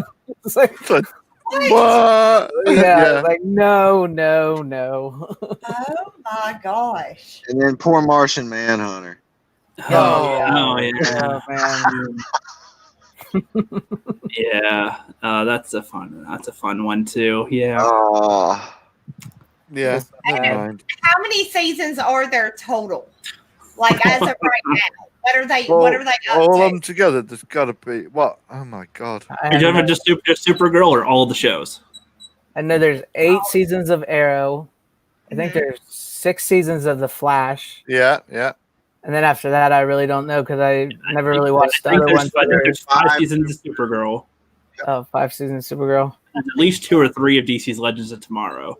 How do they keep 3. making them? Oh, which, by the way, in DC's Legends of Tomorrow, all they do is go, we got to go back in time. They fight something goes wrong. They go further back in time or they go forward in time. That's what they do every episode. It's just time travel all day. Oh, no, our time travel guy is incapacitated. What do? We poke buttons and we find Jonah Hex and then we go back and that's how we do it. Yeah. That's all that happens. There's nothing that I don't understand the tension in that. Sarah Lance tries to make out with a lesbian doctor, and that's all I remember. That's what I don't like about their characters like that. Is like Sarah's supposed to be bisexual, but is it really bisexual if all she ever does is sleep with chicks? Yeah. No, that sounds like lesbian, not bi. Yeah, she's like she liked Oliver once or twice, and like once, and then she went off on her own, and then that was it. All she slept with was chicks. She likes Ollie. She likes Ollie, but she loves, yeah. So like, I don't know. I'm fine with that, but if you're going to do it right. Don't just make it one-sided. Yeah, well, she never gets to keep a girl. She never gets to keep one down. It's, but then she'll always like love Ollie, and you know, she calls him Ollie all the time. And it's like, all right, that's what you're doing. Sorry to just talk about this, but it's like it's just kind of funny because it's a twist because it's a comic-y thing that I know something about a little bit. It's like, and trying to describe it without remembering any of the characters' names because it's been a while since I watched them. And there's at least like 5,000 characters in all these shows, right? Like everybody becomes a superhero. Ugh, too much. That's also the biggest problem with it. Is like everybody they know is a superhero. Yeah, all their friends, all their family becomes either dead or a superhero, or they come back and they're a superhero or a supervillain, but then a hero, or I don't. It's like why? This show is called The Flash, but yet there's 30 superheroes on it, and he barely does anything. His friends all literally become metahumans when they weren't. Yeah. They're like, oh, hey, we're helping you out and we're human, so this is a good thing. And then now, nope, I got mind powers and I got, Elsa powers. And then, his dad. There's a problem he can't solve, then let's go to Star Labs and make some tech. Oh, because tech fixes everything. That's all they do. And his main drama. I've upgraded your suit. Oh, thanks. Yeah. Okay. It's worse than the Spider-Man thing if you guys think about it. Like that was just one suit that didn't get more add-ons. Really, it's just one, and if it's broken, he's got to deal with it. These are like, nope, we'll just get you another one. Flash. It's like, all right, thank you. But oh my god, his main drama is that his mom died when he was younger, and it's like this mega time loop area where like 80 flashes keep on coming back, and there's a reverse flash in there sometimes. There's got to be a queue of them outside that house at this point, just waiting. Because I'll show you. I'll try to walk you through it. So they show a flashback of him as a kid, and he's a little kid, and he's like watching his mom in the middle of this twister in the middle of their living room, which is the Flash and Reverse Flash fighting, and that's what we know. And then later he goes back in time to that moment as the Flash, and then sees this fight and stops the Flash or Reverse Flash or something. Or no, he was going to, but then his Flash in the moment says, no, don't stop this or something. So he doesn't. And then later he comes back to this moment where this Flash is watching this Flash fight the Reverse Flash. And then that Flash captures this Reverse Flash. And then, so his mom lives, and then his dad dies or something. And then, no. Yeah. And then he goes back to the normal time. I could be skipping when this happened. He's like, my dad's out of prison and now we're doing great. And then he gets like shot or something. Then he just goes, I'm going to go back to my time and save my mom again or something. Yeah. It's just like he's in the universe for a while, and it's just like, Jesus Christ. Like in the comics, Flash is not supposed to go back to save his mom because that's when he does that. he creates the Flashpoint universe. It's like setting off a time bomb, and it ripples through the DC universe, and it sets everything like slightly askew. So like Superman lands in Metropolis, and the government gets him and locks him up, and Wonder Woman and Aquaman go to war with each other. Bruce Wayne dies instead of his parents, and his dad becomes Batman, and his mom becomes the Joker. So, like, I mean, it's like a really good story, but then, like, the TV show Flash, they messed it all up with that because he kept going back like 30 times. His girlfriend becomes a superhero. This girl that he knows that his friend is a girlfriend, like, she becomes Hawk Girl, and then her becomes Hawk Dude, and then now his daughter from the future there. The Atom is Iron Man. I don't know. It's like some random chick in the coffee shop happens to be a superhero as well. Right. Yep. Like everyone in town is basically superhero. They just don't know it yet. It's just oh no. And they try to do this routine where he's like a detective, where Barry Allen's the like what is his job? He's a forensic. Yeah, and so, but that's his shtick, and then he's got camaraderie with the lead cop there. I don't know. It's just, it sounds absolutely. You should totally watch it all right now. It's there. Each episode is an hour long. And I got all the time. There's like 30 episodes per season. You know, there's 8 seasons for those. There's those weird seasons where it's like they have a season break in the middle, and there's like there's like must be 30 episodes per season. God. At least 20. But, yeah.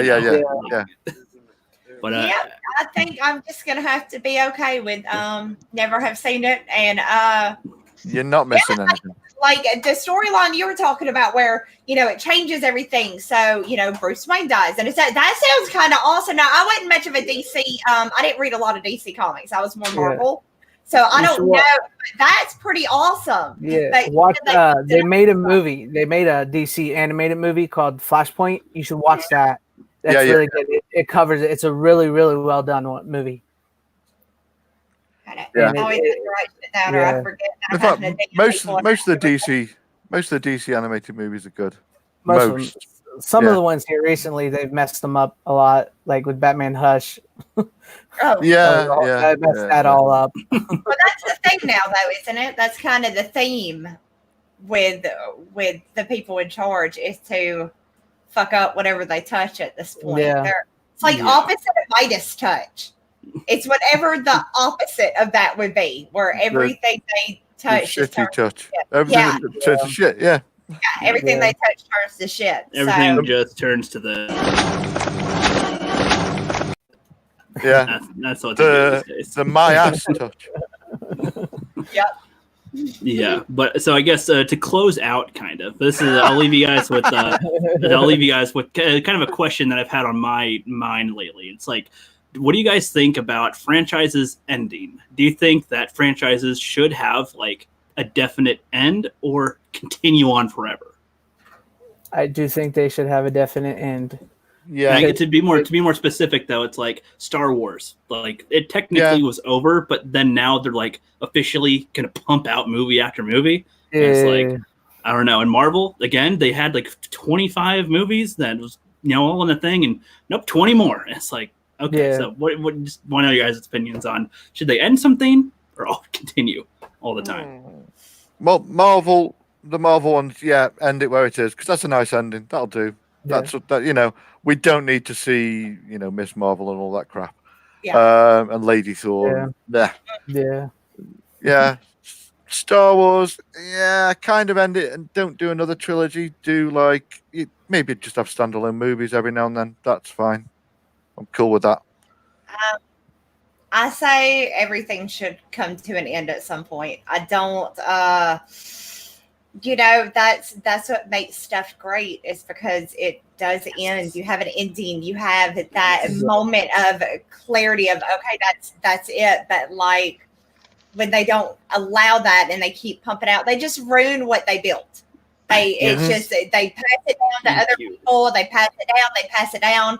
And by the time they do finally end it, it's because nobody wants to see it anymore. And that's because it should have ended a long time ago.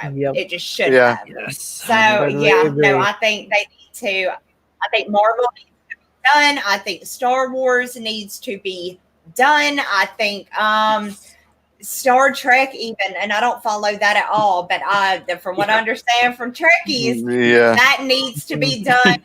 So they need to end it before they ruin the legacy. They're ruining their own legacy. Yes, 100. I think that like just the way things are with like the whole social justice thing going on with entertainment, if that wasn't happening, maybe we'd think differently.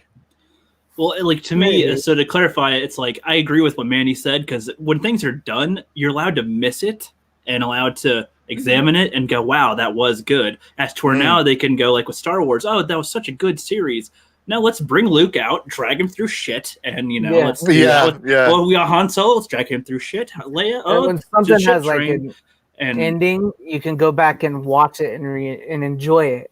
If they keep continuing it over and over, eventually they're going to get back to what they came before and kind of rewrite that, and then you go, well, that kind of earns it. Well, it's like, when does the story end? You need to have there's always an ending. Sorry, guys, there's ends to everything. So it's like you just continue it forever. It's like, God, can you like stop it? And I do think there's differences, like the Mummy. There's like been 70 movies of the Mummy, but I don't think anybody cares that they make more Mummy movies, but they're not continuing the story. They're retelling it. There's new technologies involved and stuff. I'm okay sometimes with a remake, but like kind of depends. Like if it's just like with the Ghostbusters, their only goal was pretty much let's replace the genders and make it dumber. And that was it. And it's like, now you got to have more reason. What story are you telling here, and why is it with that universe or with those characters or whatnot? And then maybe you can have something there, and that's cool, or you can retell it or whatever. That's fine, because I think in a way remakes kind of keep them going throughout history in a way, but the continuation of never ending it. Like, what if King Arthur, his story's still going today? His great grandkid has this long story, and when King Arthur went back to the future, like, you know what I mean? Like, this would be so stupid. Abraham Lincoln had to stop aliens yesterday, and then it's like, no, his story was done, and we can talk about it. Like, it's I don't know. So with all these things, like Marvel being as big as it was, I think that's fine, and you can make other Iron Man movies, but like it shouldn't be in the same universe.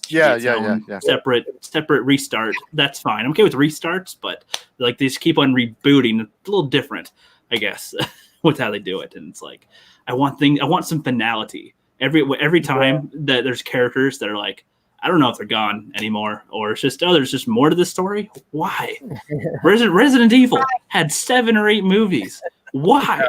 There's no need for that. I'm surprised it ended.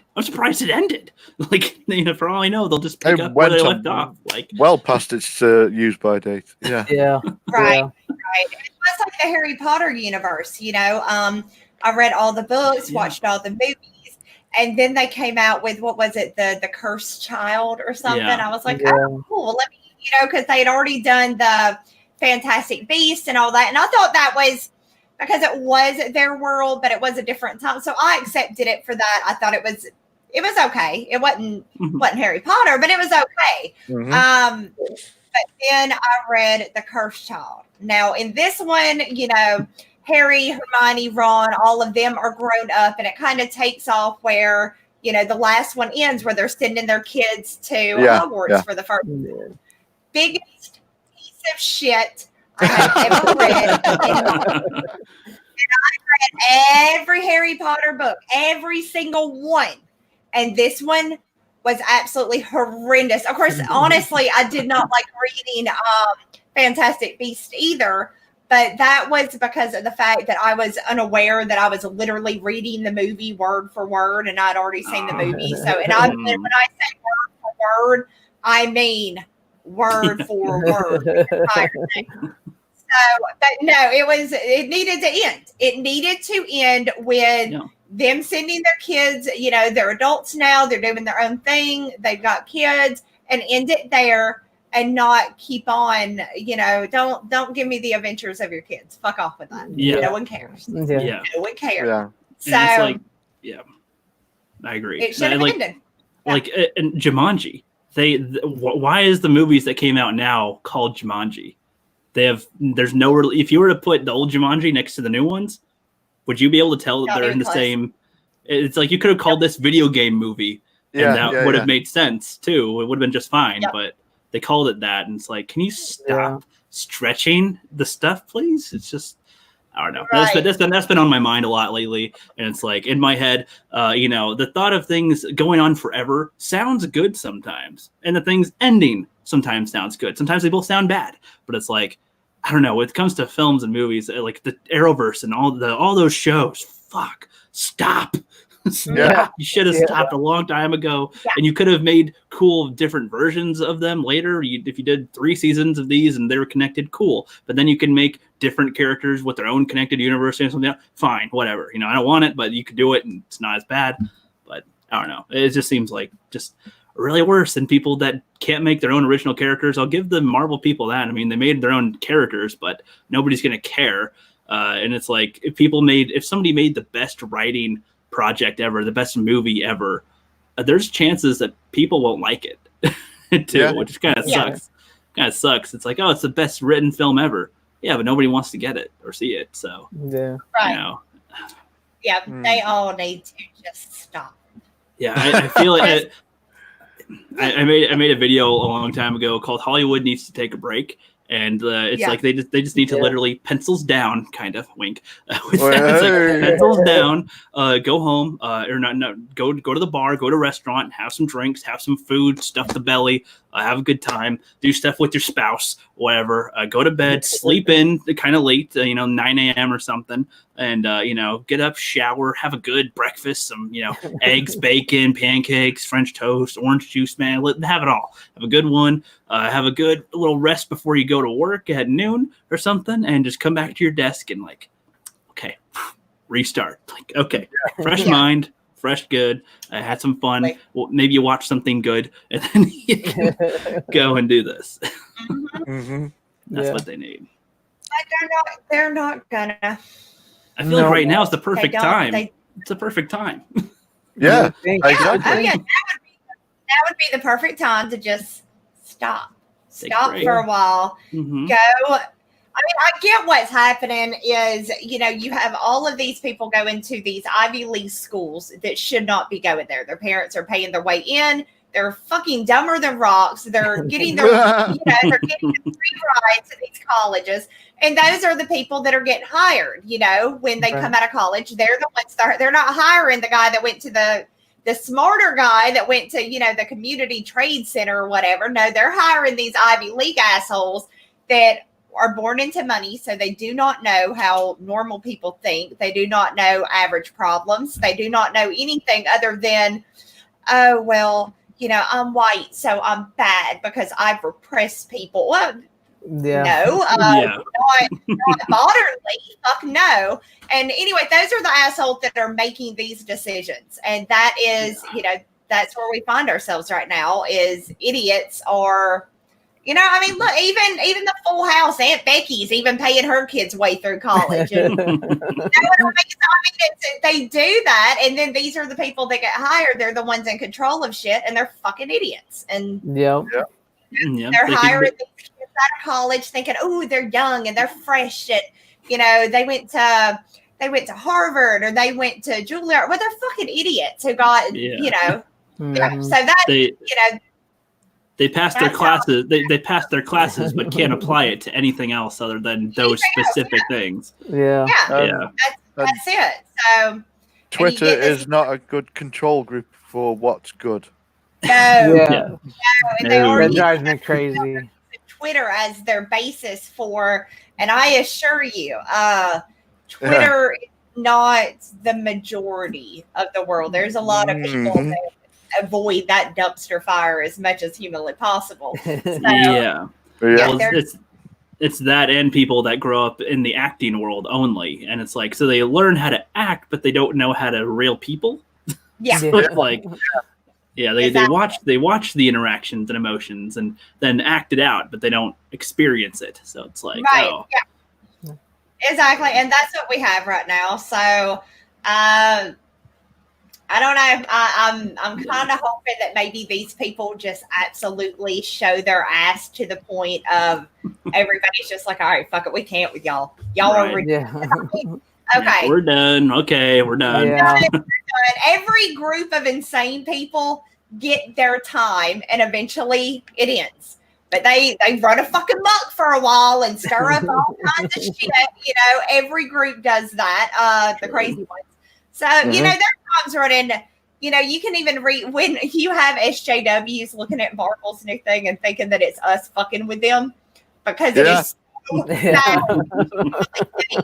holy shit, they're trolling hard with it, and then they found out, no, that's y'all shit. Like, we thought you guys were trying to make fun of us, but that's making fun of us. Oh no.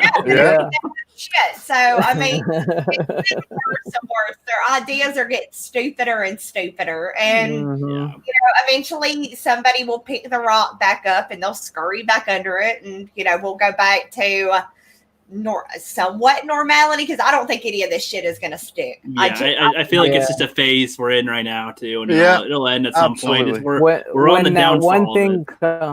When that one thing comes along and it costs them a lot of money, because right now they really don't care if they lose the money. They've said so on the movies and stuff that's flopped, but when that one comes along and it's really bad, that's when it's going to happen, and it's headed that way. Yeah. But they're digging their heels into it. Like, there's actually companies going out of business. I mean, they're just you know, what is it, Chapter 7 or Chapter something? I mean, they're literally having to go file for bankruptcy of their businesses because of this shit, because they dug their heels.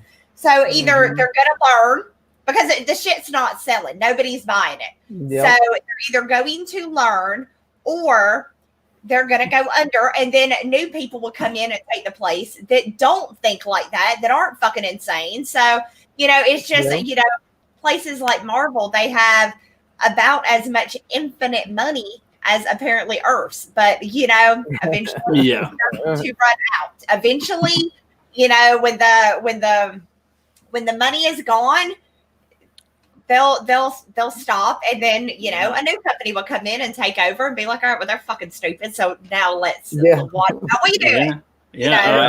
Nicolas Cage learned at some point. You know, he learned that money ain't cheap. You know? It ain't cheap, so he had to make every movie to pay off all his debts. Speaking of Nicolas Cage, if you want to watch a really good, crazy Nicolas Cage movie, and also speaking of Mandy. It's called Mandy. Yes. It's called Mandy. Oh, yeah. That movie is Mandy. awesome. It is crazy. It is. Awesome. Fantastic movie. Say that. Love that movie.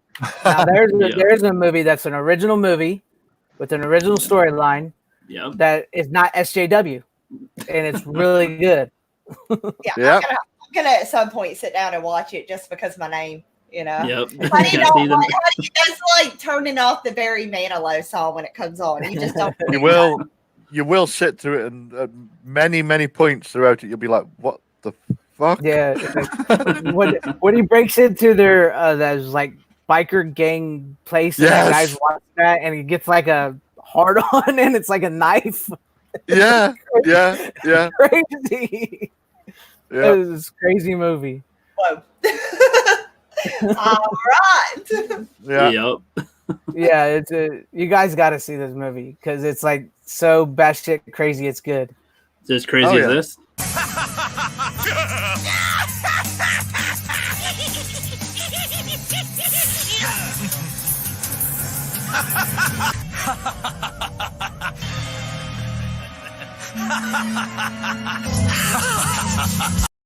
Some random laughs from Yukio. That's very similar, actually. Very similar. I was waiting. There was no point during the stream where I could play this clip. Oh no! Oh no! Oh no! Oh no! Oh no! This can't be! Oh no! Oh no! Oh no! Oh no! Oh no! Oh no! Oh no! Oh no! Oh no! Oh no, guys! Oh no! Again. Oh no! Oh, I think we're good to close out right now. Yeah.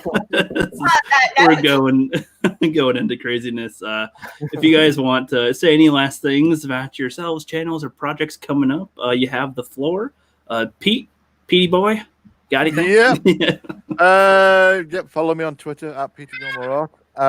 Head onto your nearest internet to rocketgalcomic.com to check out our current Indiegogo project, which is running at the moment. And if you like it, back it. Throw us a little cheddar, a little bit of cheddar.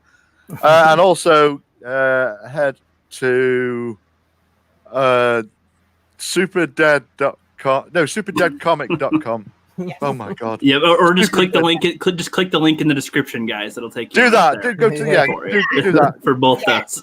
Everything all the links in the description. Just click all those.